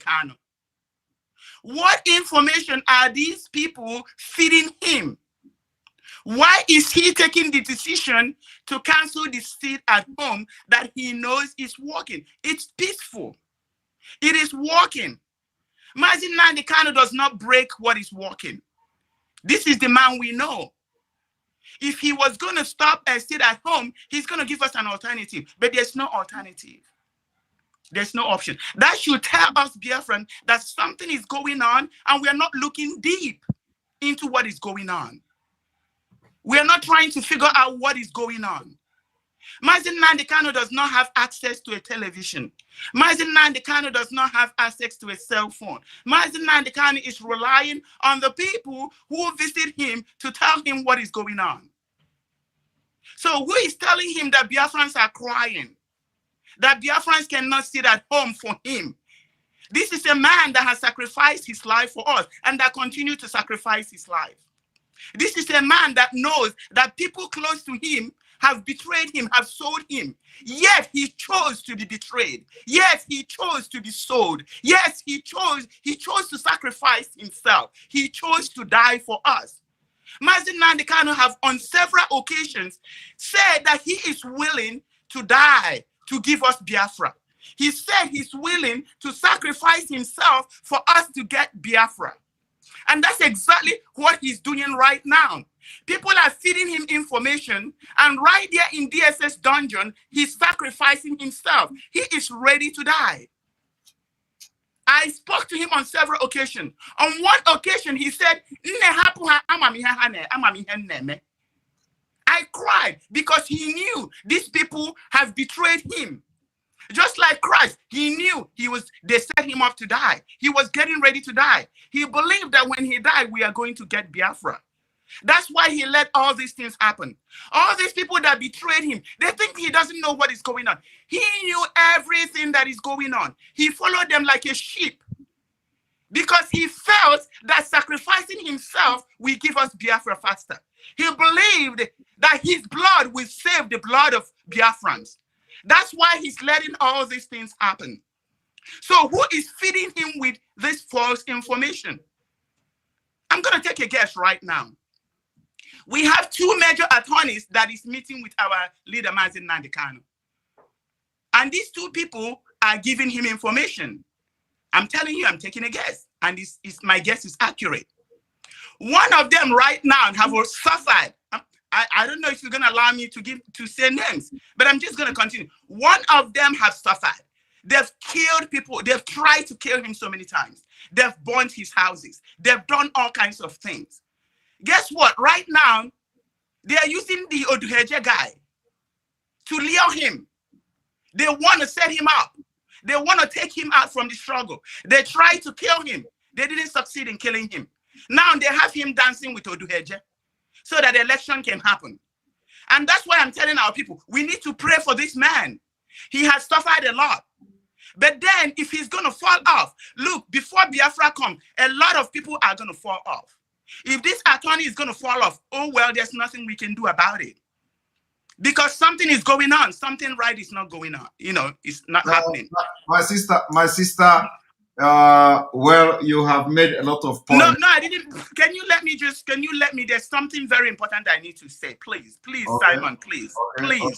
But first of all, before you continue, I want to point out one very, very vital and very important point you made here now. So that it will sink into everybody. You said our leader, Mazi Nnamdi Kanu, cannot stop something that is working. Yes, and not give us an alternative. Thank you. Go ahead. Okay. So now, the other attorney, I'm going to do an audio. I'm going to release an audio. I'm just going to put it out right here. But I'm going to respect your show. So I'm not going to go and comment. The other attorney is working with the enemies of Mazi Nnamdi Kanu. I'm going to tell you the truth the way it is. This man is working with the enemies of Mazi Nnamdi Kanu. When I spoke with this man, I told him a lot of things that is going on. He got my phone number from an enemy of Mazi Nnamdi Kanu. This attorney got my phone number from Caroline Okorafo, aka Madam Secretary, the serial killer of his people. No. Simon, please, humor me. I have never called your show. You have to let me, please. I've spent 2 hours to call you. Please don't do this to me. Don't do this to Biafran people, not just me. Go ahead. Because we have to know the truth. Sorry, please. Go ahead. Okay. So I told him that this woman is working with DSS. I told him, be careful of how you interact with this Caroline Uchenna. She's an agent of DSS. She's killing our people. Don't you think this attorney will call me and try to figure out what I know? I was expecting him to say, okay, so what do you know? Why are you saying these things? He didn't. He was running away. First of all, he lied where he got my number from. I told him that he got my number from Caroline Okorafo. I told him, for the fact that you are speaking with this woman, you are my enemy right away. And I know why I was saying it. I didn't say it because he spoke to her. But I'm going to tell you that this very attorney of Mazi Nnamdi Kanu is friend with Kanu Ntakanu. Kanu Ntakanu is a betrayer of Mazi Nnamdi Kanu. This very attorney is friend with Nnamdi. Nnamdi is a betrayer of Mazi Nnamdi Kanu. This attorney is dining and whining with people that want to kill Mazi Nnamdi Kanu. So out of these two lawyers, who are the one that is feeding Mazi Nnamdi Kanu with false information. This lawyer is friends with Caroline Okorafo. He needs to call me and ask me the evidence that I have. I will supply him with evidence. I told him that God is going to expose all these things. This man is working with the enemies of Mazi Nnamdi Kanu. I'm going to emphasize it from here till thy kingdom come. Yeah. So let me finish up, please. Let me finish up. I'm going to say something about DOS. One more thing, please. Mazi Nnamdi Kanu said that we are betraying him. Yes, we are. We are not trying to figure out who has access to him and who is feeding him information. That is betrayal with disappointing Mazi Nnamdi Kanu. This attorney is working with enemies of Mazi Nnamdi Kanu. Now let me go to DOS real quickly. Then I will let other people come in. Before you go to the DOS, I know that everybody is angry. I know that you are also... No, this is not out of anger. I'm telling you the truth. Okay, I will allow you Simon, you can sue me right now and I'll provide you with the evidence. I'm telling you the truth. Please, let Biafran people listen to me. Okay, go ahead. I'll allow you to present your opinion and your consent. All right. Have I ever called your show? No, this is the first time. No, go ahead. Thank you. So just humor me, please. Humor me, please. This is very important. You say we're in autopilot. This is part of it. There are people that feel like me. Maybe they didn't have opportunities for you to take their call. So just humor me, please. I'm sorry. Just humor me. Go ahead. So this very man, I'm just emphasizing that we are disappointing Mazi Nnamdi Kanu by not trying to figure out who is feeding him with information. We need to get rid of those people. If we'll continue to let those people have access to Mazi Nnamdi Kanu, we have disappointed Mazi Nnamdi Kanu because he will never take the right decision. Because the decisions he will take is the decisions of those who betrayed him. Because they are the ones feeding this guy with information directive, and he's feeding our leader, and our leader is making decisions based on false, nothing that has to do with reality. We are ready to stay at home forever until our leader comes out. We are ready to people have died because of our leader. We are ready to die. So we are disappointing. You need to have Biafrans be accountable of who is having access to Mazi Nnamdi Kanu, what information they are giving to Mazi Nnamdi Kanu. Now, I'm going to go quickly to DOS. First of all, I'm going to call names. Before you go to DOS, because, a lot of people don't know, don't know who you are, whether you are part of IPOB, whether you are not part of IPOB. If you can tell them, what are you part of IPOB? What, do you, so that people will understand where you are coming from. So they don't, it is not just an ordinary caller. Okay. My name is Nelly Ofebu. I am the Assets and Fund Recovery Officer. I am the auditor for IPOB. That's who I am. Okay. Is that okay? Okay. So now let's talk about DOS. There's so many things that has been going on in DOS. Nnayanya has been manipulating DOS. Nnayanya has been manipulating Chike Doziem, Mazi Chike Doziem. Nnayanya has been parading this man with her liaison accounts, her fundraising, parading him around, okay, with her hypnotic spell. I'm not going to go into that right now, but I know what I'm talking about.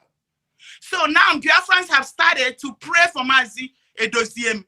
Mazi Edoziem is now waking up to his responsibility. Guess what? Nnayanya betrayed Mazi, set Mazi Chike Edoziem up. Nnayanya used this same attorney to set Mazi Chike Edoziem up. Gave Chike Edoziem false information. First of all, they fed our leader false information. Our leader took a decision based on false information. And this man ran to Chike Edoziem, gave him false information because Nnayanya is setting Chike Edoziem up. She set this Chike Edoziem up for failure because Chike Edoziem is no longer dancing to his tune. I told Chike Edoziem, the day you announced the account that our leader gave us was the day I began to ask Biafrans to pray for you. And that's the day your redemption started. I have been fighting Chike Edoziem. I talk shit about him all the time. And the shit I talk is truth. I never lie. I don't lie. Anybody that knows you will tell me I don't lie. And I'm not scared of anybody. So I've told him my mind. How are you parading yourself with these evil women? They closed our leader's account. They opened their ears. You know everything they are doing is wrong, and you're letting them parade you all over the place. All of a sudden, Chike Doziem woke up. He now saw what is going on. God put a conscience in him. What did Nnamdi do? Nnamdi used one of the attorneys to set him up. Nnamdi used the attorney who has access to Mazi Nnamdi Kanu to make Mazi Nnamdi Kanu take a bad decision and sent it to Chike Doziem. Chike Doziem did not consult anybody. He took the decision right here. He did. Nobody would have approved him canceling the stay at home.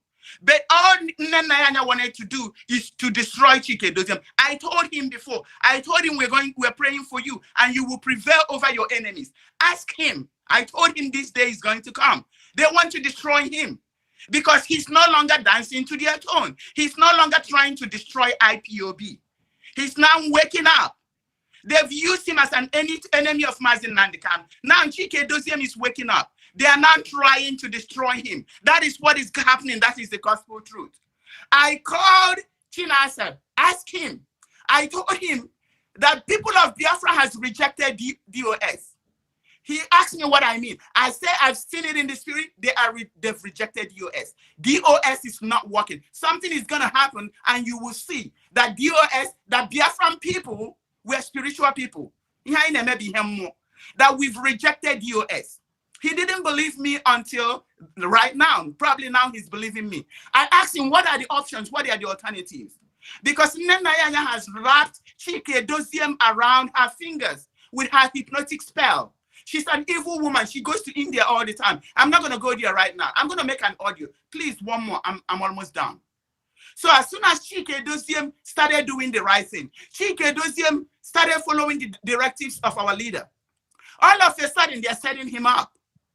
How come all the regulations, all the directives that our leader has given, none of them has been followed? It took 3 weeks or almost a month for Chike Doziem to announce the account and the account information.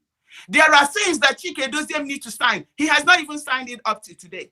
How come that Chike Doziem is not working? Chike Doziem is now starting to follow the directives of our leader. He announced that the fund, ESM fund, should be moved to where it belongs, the ESN account. He announced that everybody should give me access to the record, which our leader has said. All of a sudden, Nnamdi is setting him up. So that we stop liking him. So that we will say we don't want Chike Doziem. I'm not saying we should keep Chike Doziem. DOS has to be reshuffled. Nnamdi does not belong to DOS. What is Nnamdi doing in DOS? How can you be a judge in your own court? I sent a motion to DOS. Do you think anybody has talked about it? No, because Nnamdi will never let them do it. But Nnamdi will use an attorney to set Chike Doziem up. And everybody's shouting, Chike Doziem, Chike Doziem. Do you guys even know what he has been going through? Do people know that Nnamdi is demonic? Nnamdi is demonic, and she hired demonic people.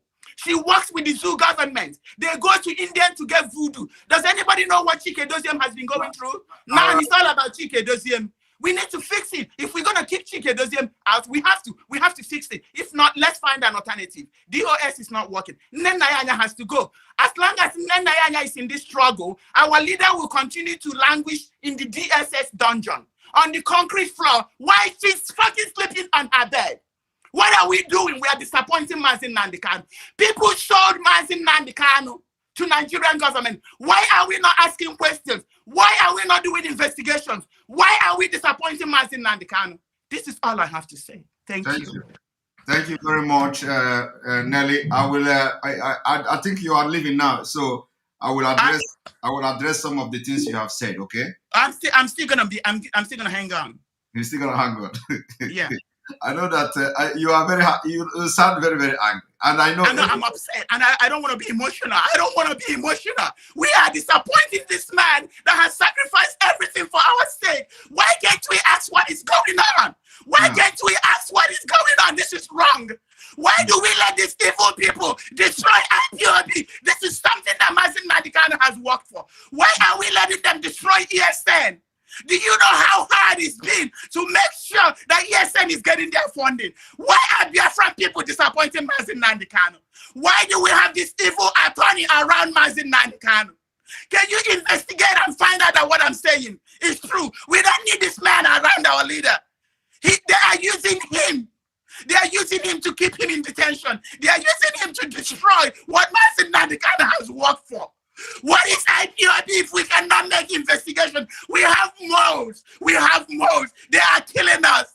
We have moles that are killing fellow Biafrans, and nobody is asking questions.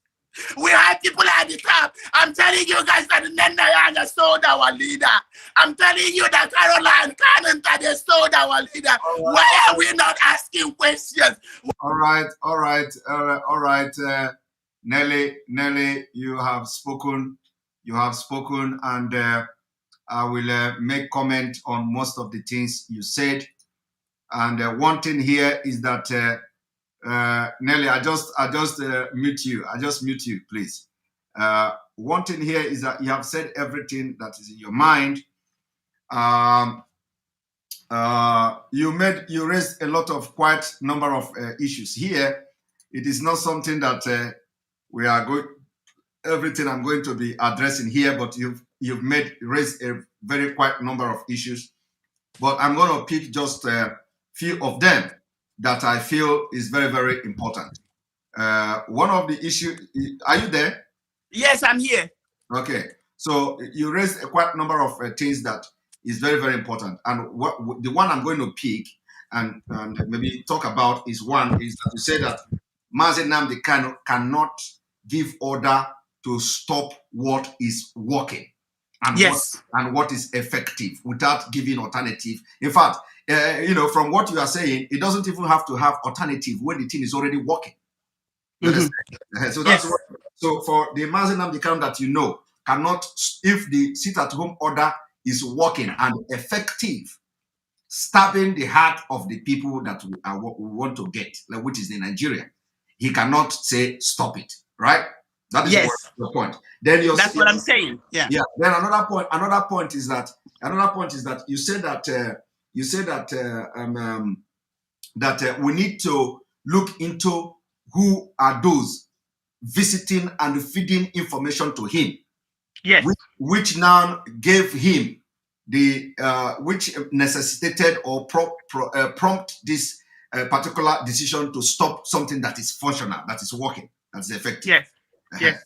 So, and you said that 2 people are visiting him and all that. So I understand your point.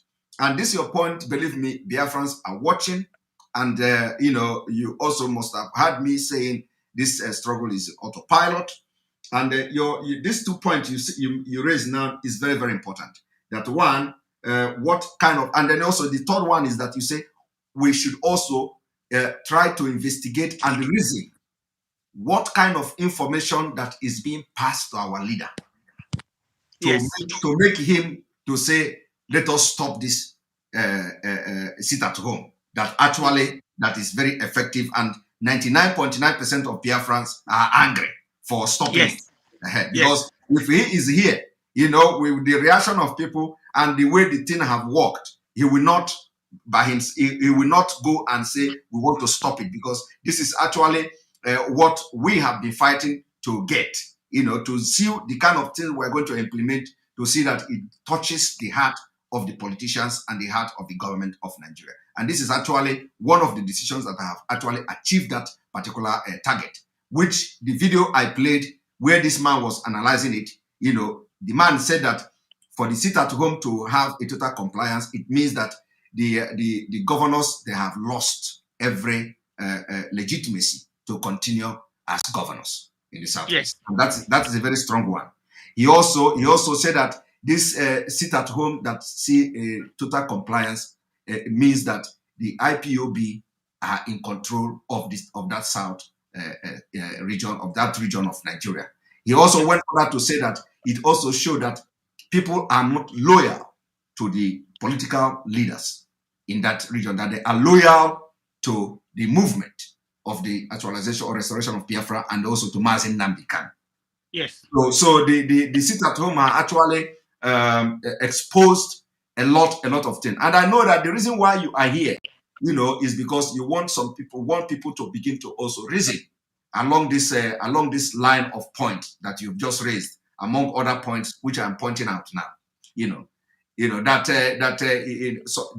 Mazi Nnamdi Kanu may have received wrong information that he is now working on, which is going to be a counterproductive to what we have trying to put in place to make him come out and put pressure on the government. So so I'm just trying to break this your point so that people will understand where, from what you are saying, where you are coming from. That a lot of people are saying, "I just allow you here to talk and talk and talk," and that's why I say, you should tell who you are, because you have never come to my program before, and they need to know that you are one of the principal officers of the indigenous people of Biafra. You are not just one of my fans, one of the paid fan, or a ghost or a spectator or somebody that is watching. That you are a principal officer and a very strategic officer at that, which is the finance asset recovery personnel of the indigenous people of Biafra. So when you are, that's why I'm giving you this audio, and that's why you want to. I give you, I'll allow you to speak, to make the points that you are making now, which I am now analyzing and trying to bring out to people, especially if anybody want to think along that line. And I also want to tell people that this is not actually a gossip. For people who say this is a gossip, or from the comment section, it is not actually a gossip, but it is a concern that you are raising. It is your own opinion and your own concern. And now it is left for people now to think about what you have said, which is number one, that we need to look into the information that are being passed to our leader where he is. We need to also look into what he was told, who did it, and what kind of information he received to the extent of coming to give order to stop what is working, and that is unlike him. That's So again, and there is no alternative other than that we are going to wait until October. And with anybody who have worked with our leader knows that it somehow it doesn't make sense. That we are going to wait until October. First of all, we do not want that the October that he stays, even though no matter how long it takes, but we are thinking that we are going to be doing something before the October court, to see that we put pressure on the government. It is all about pressure. But if we are going to now relax till October, without making any pressure to the government, it doesn't look good. And this is not like what Mazi Nnamdi Kanu, the kind of decision he will make if the right information was passed to him and stuff like that. So this is something that we are going to be digesting and processing. And then also I believe that the leadership of Biafra are watching this program, and they are also, because they say they are reviewing this sit at home, and they are going to come up with another measures. It may not be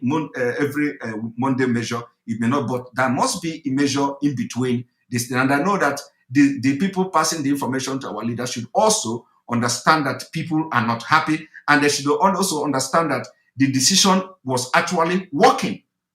And so stopping it without, stopping it, we should know what was the reason for stopping it. Because as everybody must have seen, even the people who are not Biafrans are commending that decision. But of course, we understand our leader said that we have made our point, which is very important as well. We have to also know that we have made our point, and our point has been noted, and now it is everywhere at a global level. But another thing everybody should understand is that if the sit-at-home continues, it had continued, for example, it is going to also make more sense, because then the people will begin to talk. The political leaders will begin to talk. And those who say that we are destroying our economy with that sit-at-home, it was not true, because we have analyzed it, giving them a very objective analysis to why it is not going to destroy the economy. And people have come to realize that, yes, it is not going to destroy the economy in any way. In fact, there is not even any economy to destroy in the first place.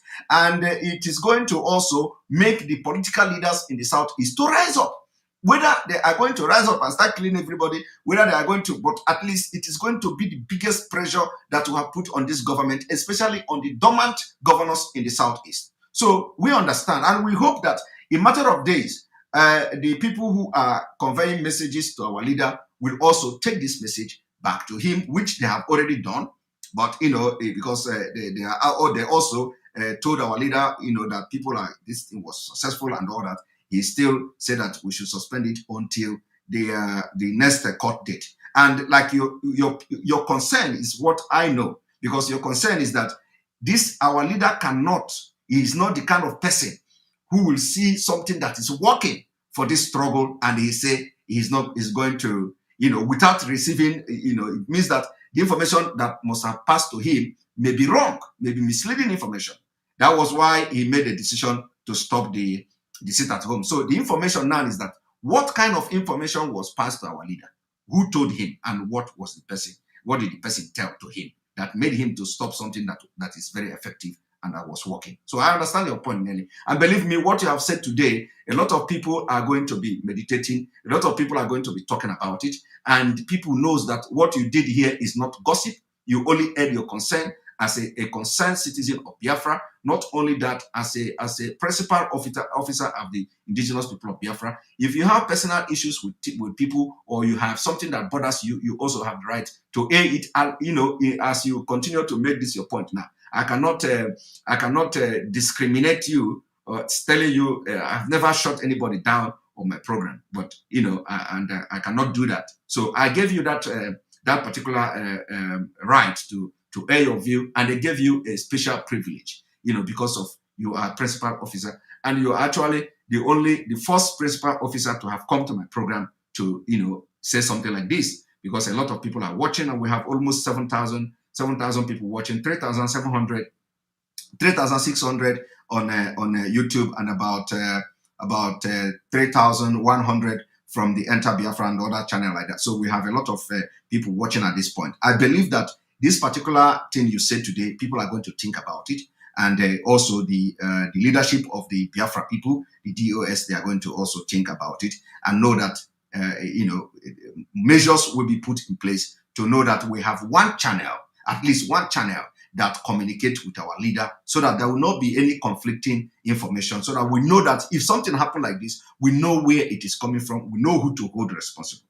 At this point now, from what you are saying, we don't know who to hold responsible. But we know that somebody may be giving wrong information as to the outcome of the sit at home. And once that wrong information is given, of course, it will conflict, and our leader have to make decision according to the information he received. And we don't know the information that they gave to him. So I understand your point. And yes, your point is very important, which we all must look into. You understand? Are you still there?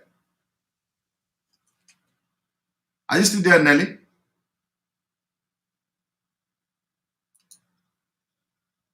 Nelly, I cannot hear you. Are you still there?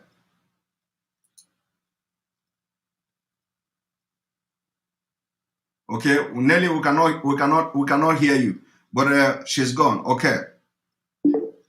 But Nelly, we cannot hear you. But I believe you must have heard the opinion I gave you now. And so those people who say that she's gossiping, no, she's not gossiping, understand that this is a very critical thing, and people are okay. So, but I cannot hear your voice, Nelly. You are here.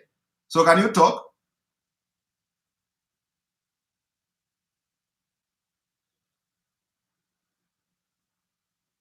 No, I think Nelly is having problem with.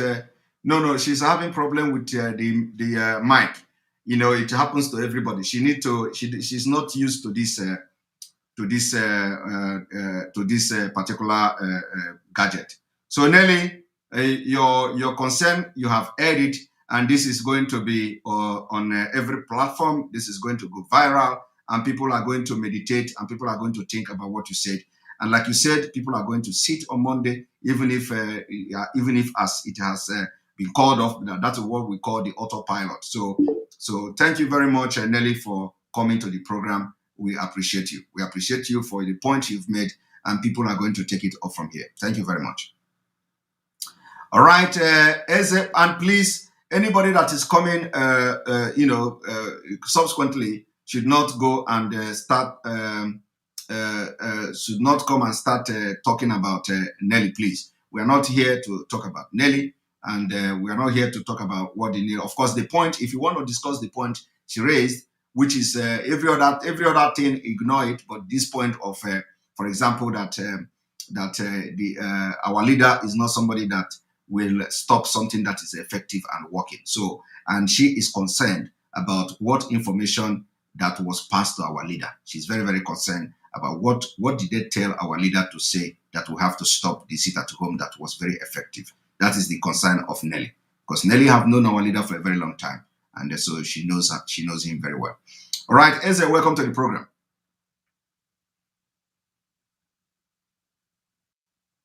Eze, welcome to the program. Eze is not there.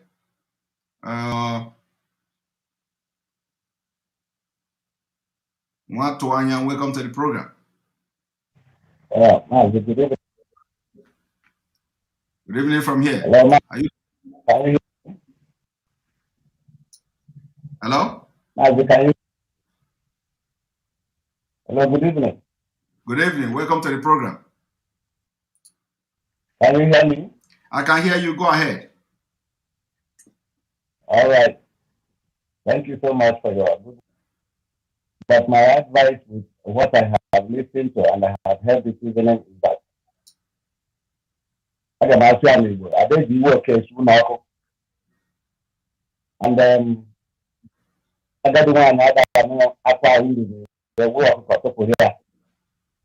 we know that this time, as you rightly said, we are on autopilot. So many things will happen. And the fortunate thing is that with what I have heard now, it's like we don't have good committee or leaders among our DAS. I was thinking that by now they should have constituted a committee that would be following our counsel to our leader to give him true information of what is happening outside and getting through information from him so that there will be a good coordination among us. The stopping of the sit-at-home, I'm not happy with myself because the manner in which it is stopped is not the manner it would have happened. At least if I am the leader, I would have said, okay, let this Monday be a sit-at-home. That is after the Monday sit-at-home, I will address this and now give them the reason why I am suspending it. This is how things are there, and you carry people along with you. So, other things that are happening, people should not be putting you aside. You are like the mouthpiece of the Biafran now, and other people like you. Whatever is happening, the DOS keep people very close and informed, so that before they take any decision, people will prepare the mind of the people and know how to present it. Look at the way we analyze this our now. If she had given you all this information, you would have presented it where everybody was happy. I am looking at it now that we are getting angry. And once we are presenting this type of issue publicly, so many people will be discontented. And that will not help us. That is my contribution. Thank you very much. Thank you very much. Thank you very much. All right. I'm going to bring you Izzy. Welcome to the program. All right. My brother Simon, can you hear me over there? Yes, I can hear you. Go ahead. Thank you very much. I just want to thank you so much for this program because, as a matter of fact, when the news of the suspension of the sit-at-home came, personally, I was like somebody in the middle of the sea. But your explanation now has really given a sense of direction. So I want to thank you so much. One thing we should understand is that when people say that they are angry with the DOS, it's not that they hate them or they want to fight them, but it's just that when you lead a people, it is very important that you give, even if you don't want to give out details, at least give some idea, leading information that will make people to know as to why certain decisions were taken and certain actions need to be taken. So it was just like leaving people at the sea, and it was very difficult to, to accept whatever thing that came from the DOS. And that was why people began to complain. So, but thank God that somebody like you is there who will always come to really push down the explanation to people's understanding. I want to encourage you to please continue. Let nothing discourage you at all. Please, you are really helping us. Then secondly, I just want to say I lack the competence to talk about Ipob leadership. But my own suggestion is that there are certain things that when I hear in the public, I feel like fainting. So certain things have to be discussed offline, please. I am pleading. It is a plea. It is a plea. There are certain information that if you divulge in the public, we will end up giving our enemies some kind of advantage over us. That is my fear when information like this come up. So please, I don't know how to put it, but you know what you can do in a situation like this. But I would have said, if it were possible, when you see this kind of submission coming up, you ask the person to reach you privately so that certain things will not be made very public. It's better discussed at the background. We, the members, we don't need to know much of these details. It can cause some kind of negative feeling. Okay. So on the whole, thank you very much. Thank you. Thank you very much. I think the point is that there is nothing that Nelly said here that is not public. Everything she said here is public, except you are not following the event of this. Yeah, I've been following. I know, but everything she said here is. Well, the point here is that I've made myself clear why she have to have that time to express herself here. I've cleared that thing. Also, I picked some of the points she made, which is very important in this discussion. And I've also advised that point. And of course, you also watch when I was making those points and bringing them one after the other. So everything she said here is already in public. And I know it's already on the public domain. But if we reduce the emphasis, it will help us. I know. First of all, you talking about it is also you are promoting it, because if you have come here now, yes, that is the point. You are talking about what she said. You are also promoting it. So if you have come here and pick the point that you feel that matters a lot, which are the one I have highlighted here, you discuss it and overlook other ones you made, then you are not promoting it. But if you come here after the point I made, which is bringing those points she made that are very relevant, we feel that it's very relevant to hear. Then you just discuss that and overlook every other thing. But if you come here now and say, oh, she don't need to stop this, she talked, you are also promoting it. So everybody is not, you see that nobody is perfect. So just overlook it. Like the way she said everything, I picked the point I want to pick. Follow that line that I did. Don't come here and say she shouldn't be talking this, she shouldn't be talking that, because you do that, you are also promoting it. Thank you. Of course, I didn't mention anything she said. I was just giving a general advice. I'm not against anything. You didn't need to mention, but for you should have just focused on the point, because when she said that thing, after saying it, I highlighted the point which people should look into. Do you understand? So, if you come here to say, oh, this shouldn't be made public, because everything she said here is already public. If you are following, there is nothing she said here that is not in public domain. So it is not like she's revealing something that you have not heard before or that you don't know. But let us focus on the things, on the point which she made, which is very, very important in this whole thing.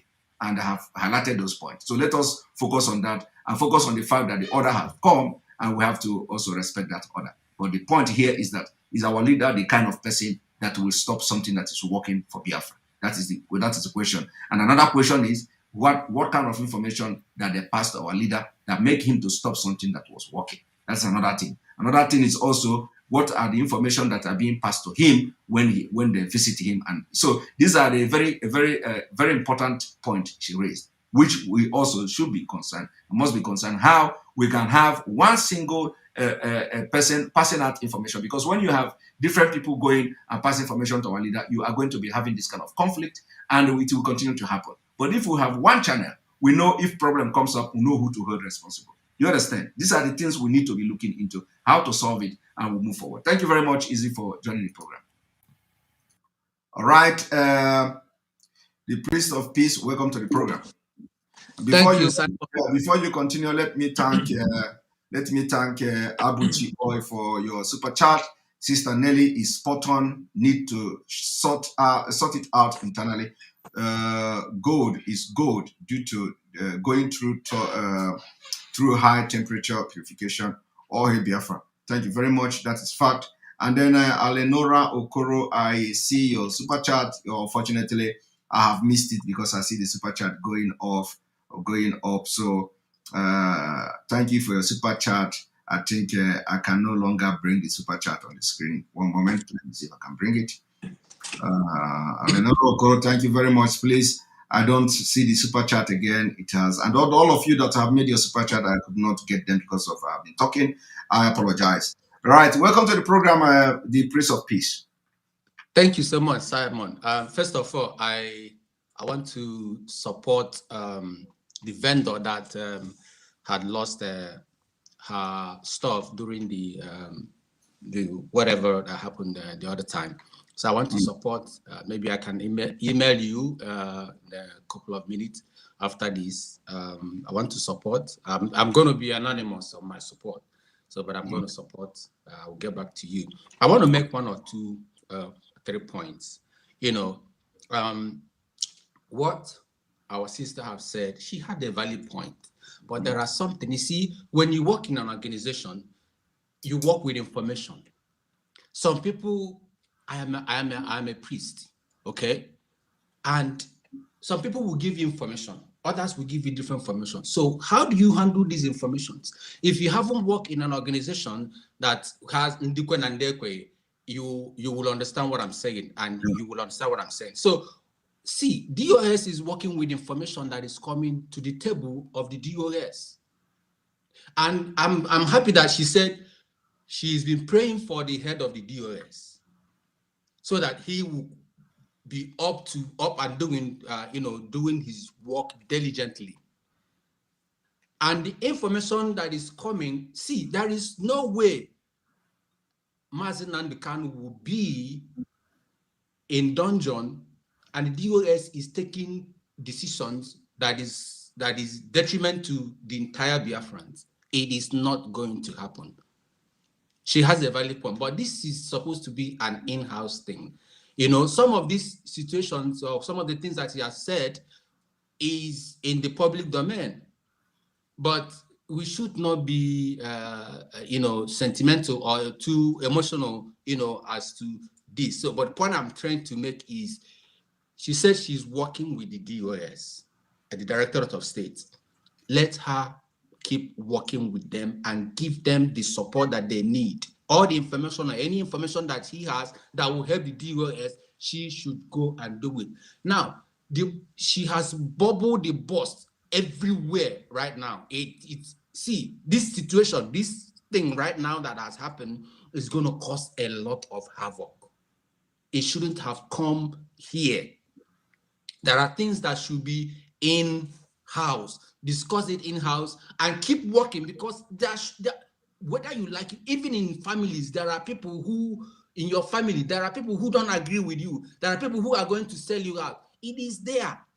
But we shouldn't make it, a situation whereby it is going to affect everything and everybody's situation. No, that is one. Number 2, diplomacy. You see, diplomacy is very important.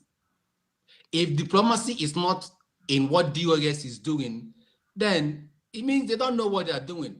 They don't know what they are doing underground.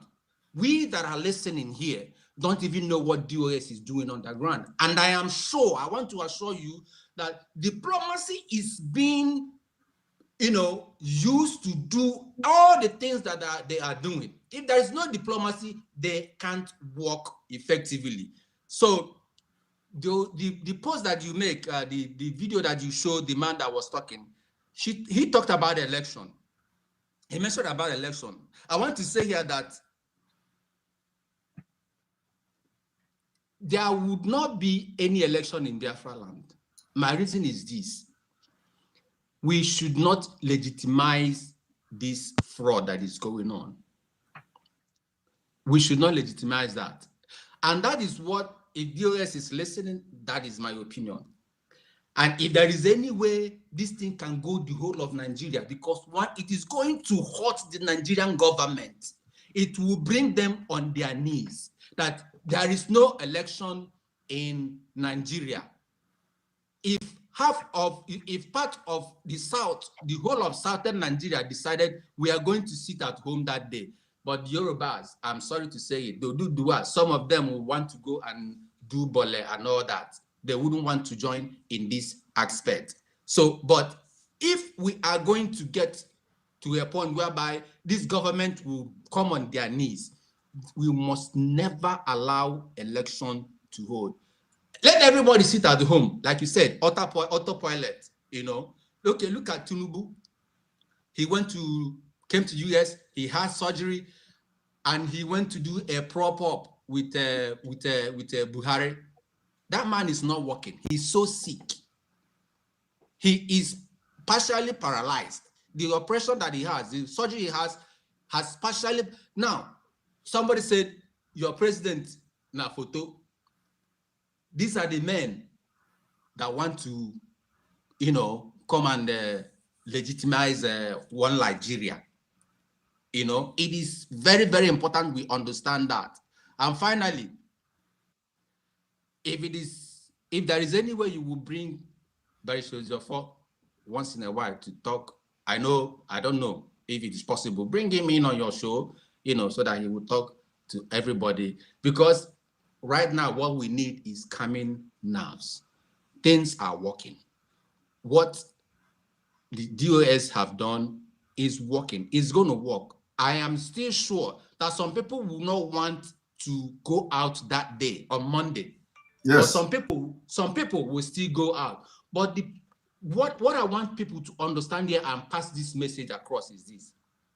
Wherever you are going, make sure that you are going with somebody. If you are going out, make sure that you are in 1 or 2 groups, not crowd, 1 or 2 persons, so that if anything happens, somebody will give account of what is going on. Somebody will give account. So be careful. Don't put yourself in harm's way. Never, ever put yourself in harm's way. If you see danger, clear from it. But the effectiveness of what is going on is still there. So let us not be too sentimental, because I said diplomacy is in what DOS is doing. And finally, like I said, if DOS have wrong information, they will work based on that premise of wrong information. If they have the right information, they are going to work based on the right information. It's unfortunate that most of us are in diaspora. But if we are on ground, we will also understand the situation that surrounds, you know, Sigi Mazi and all that, because it's only his lawyers that has access to him. So Nelly has a point, and yeah, you see Kenny Horne, keep working with Mazi. All right, thank you. Thank you, Prince of Peace. Thank you. Thank you very much for being part of the program, Prince of Peace. We appreciate you.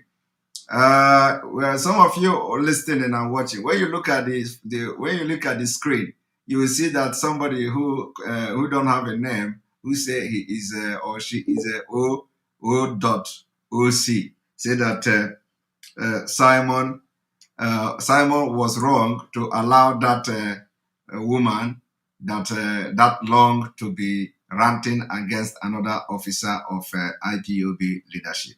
That shows Simon is giving her a thumb up.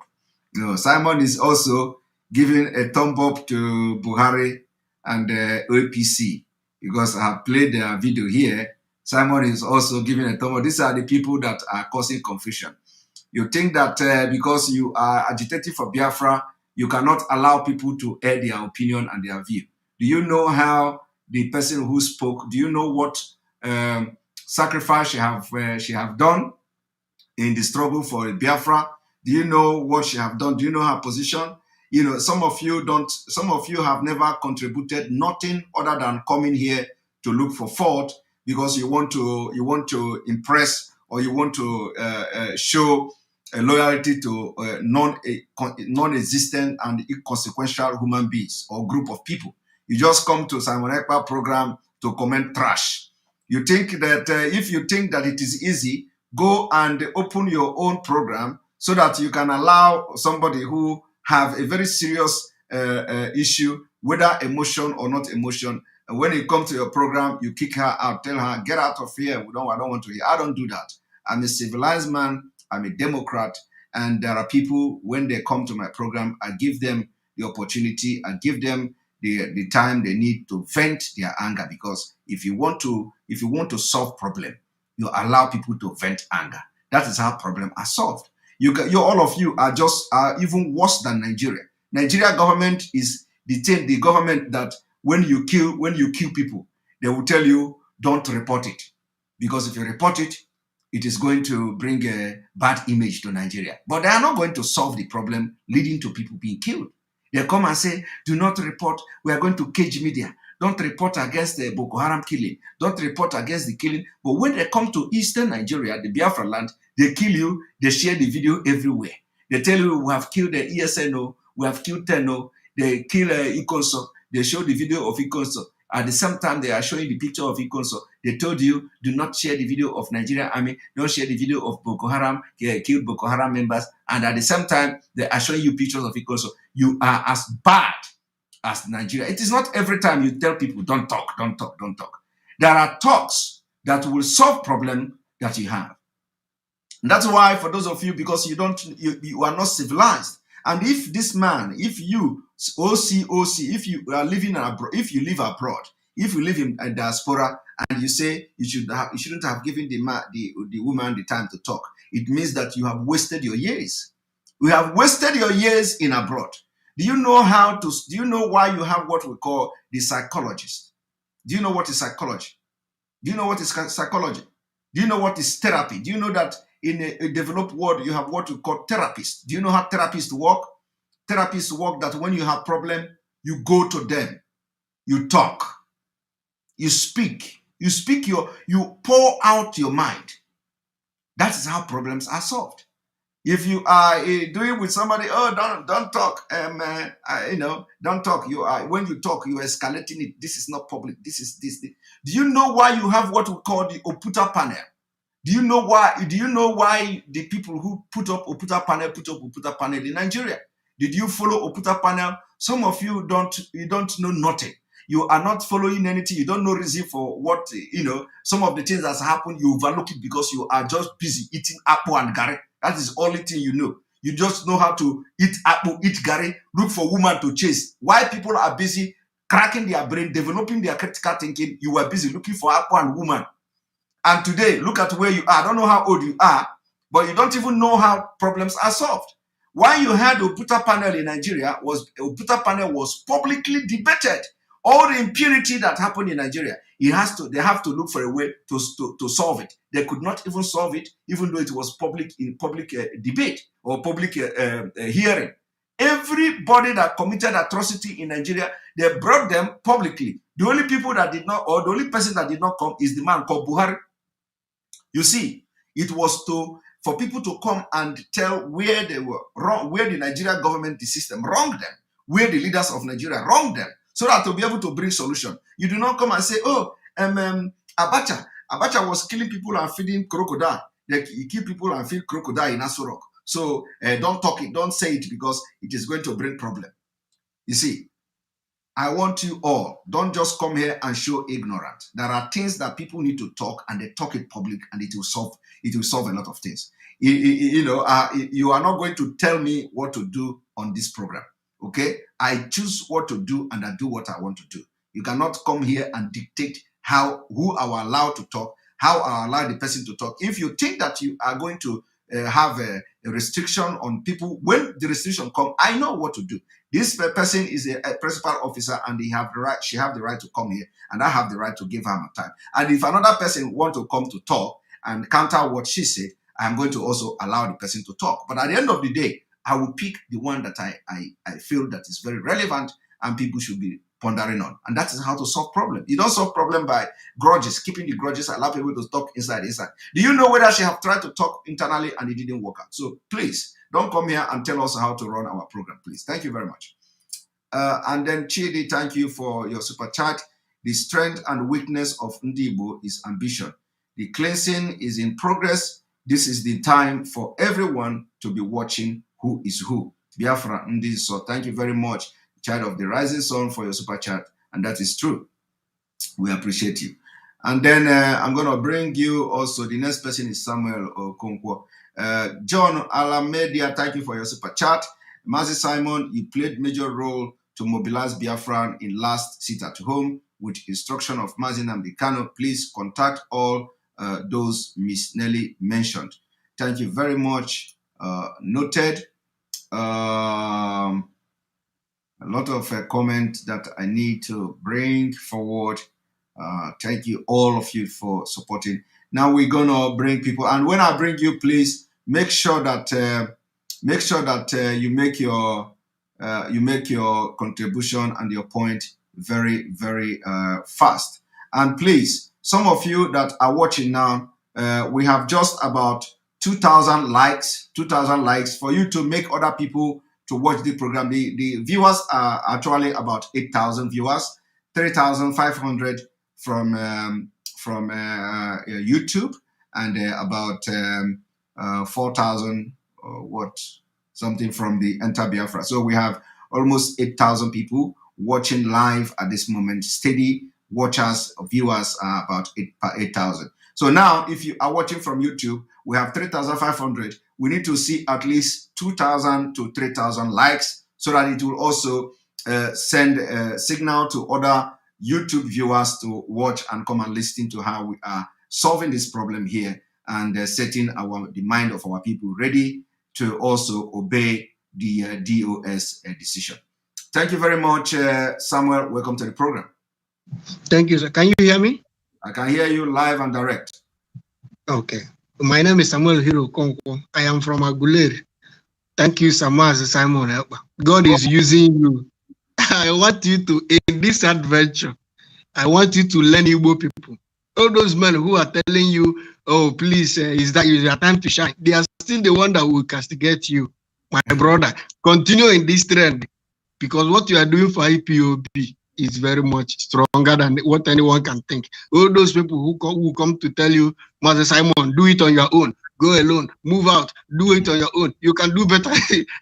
They are the ones that will still tell you that you are not getting it right. So please, focus. I have a breaking news for the zoo called Nigeria. Go ahead. Let them, the sit-at-home order have shown to them, those people who are telling them we believe in Nigeria. When election comes, after election, if we don't give Igbos a presidency, we'll come to this. It has proved. Do you know that what I noticed is that these people didn't know that sit-at-home order will hurt Nigerian government. Immediately they realized that it will cripple Nigeria. All of them came back to support it. So if you have people that are looking for the downfall of the country, how do you expect the country to progress? All of them are Biafrans, all of them, even those governors. They don't want Nigeria to progress. They don't want the country to progress. Exactly. So I want to use this moment to tell our people that everything our sister, our mother, our auntie just said, the only thing, the most important thing I pick from there is that the source of information to our leader, disregard every other thing. You understand? Everyone is emotional. We understand. So disregard every other thing apart from that part where she said the source of information. And anyone who tells you that a DOS relaxed the sit at home without any measure, that means the person is trying to pry into the diplomatic aspect of the functions of DOS, because we are not fools. There is nobody that is, do you know the caliber of men in DOS? I was doubting it before, but now a lot of our people should be listening to Radio Biafra. Very, very important. Because that is where they give the biggest lesson. You understand? So a lot of these people, our people should know that there are a lot of YouTubers who are trying to increase their followership. They pick on every Biafra information, even fake news, to try to raise their followership. We should disregard them. Exactly. And also, Biafra should know that God is with us. There are things going on in the north, and I want the Hausa people to rise up. An average Igbo man is not your problem. If you say you are Niger Delta, you say you are a Oduduwa person, and you are antagonizing Igbos for wanting Biafra, we are not your problem. We are just victims of one Nigeria. We are not Nigerians, and we can never be Nigerians. Anyone who wants to mention Igbo, Igbo is in Africa. Igbo is not Nigeria. I want us to begin to reason along this line. Thank you so much, man. May God bless you. Bless you too. Thank you very much. And Nwokoko Silvenius, thank you for your super chat. We appreciate you. Please, Mazi, invite Barrister Ejiofor in your program. As you interview Mazi Nnamdi Kanu, let him talk to our own media, please. Thank you. Noted. Thank you, Eyes, for your super chat. We appreciate you. Thank you very much for your super chat, Eyes. We appreciate you. We appreciate you for your super chat. And then we are going to bring you Peter. Peter, where are you? All right, here. Hey, Mazi. Welcome to the program. Thank you, Mazi, for giving me this opportunity.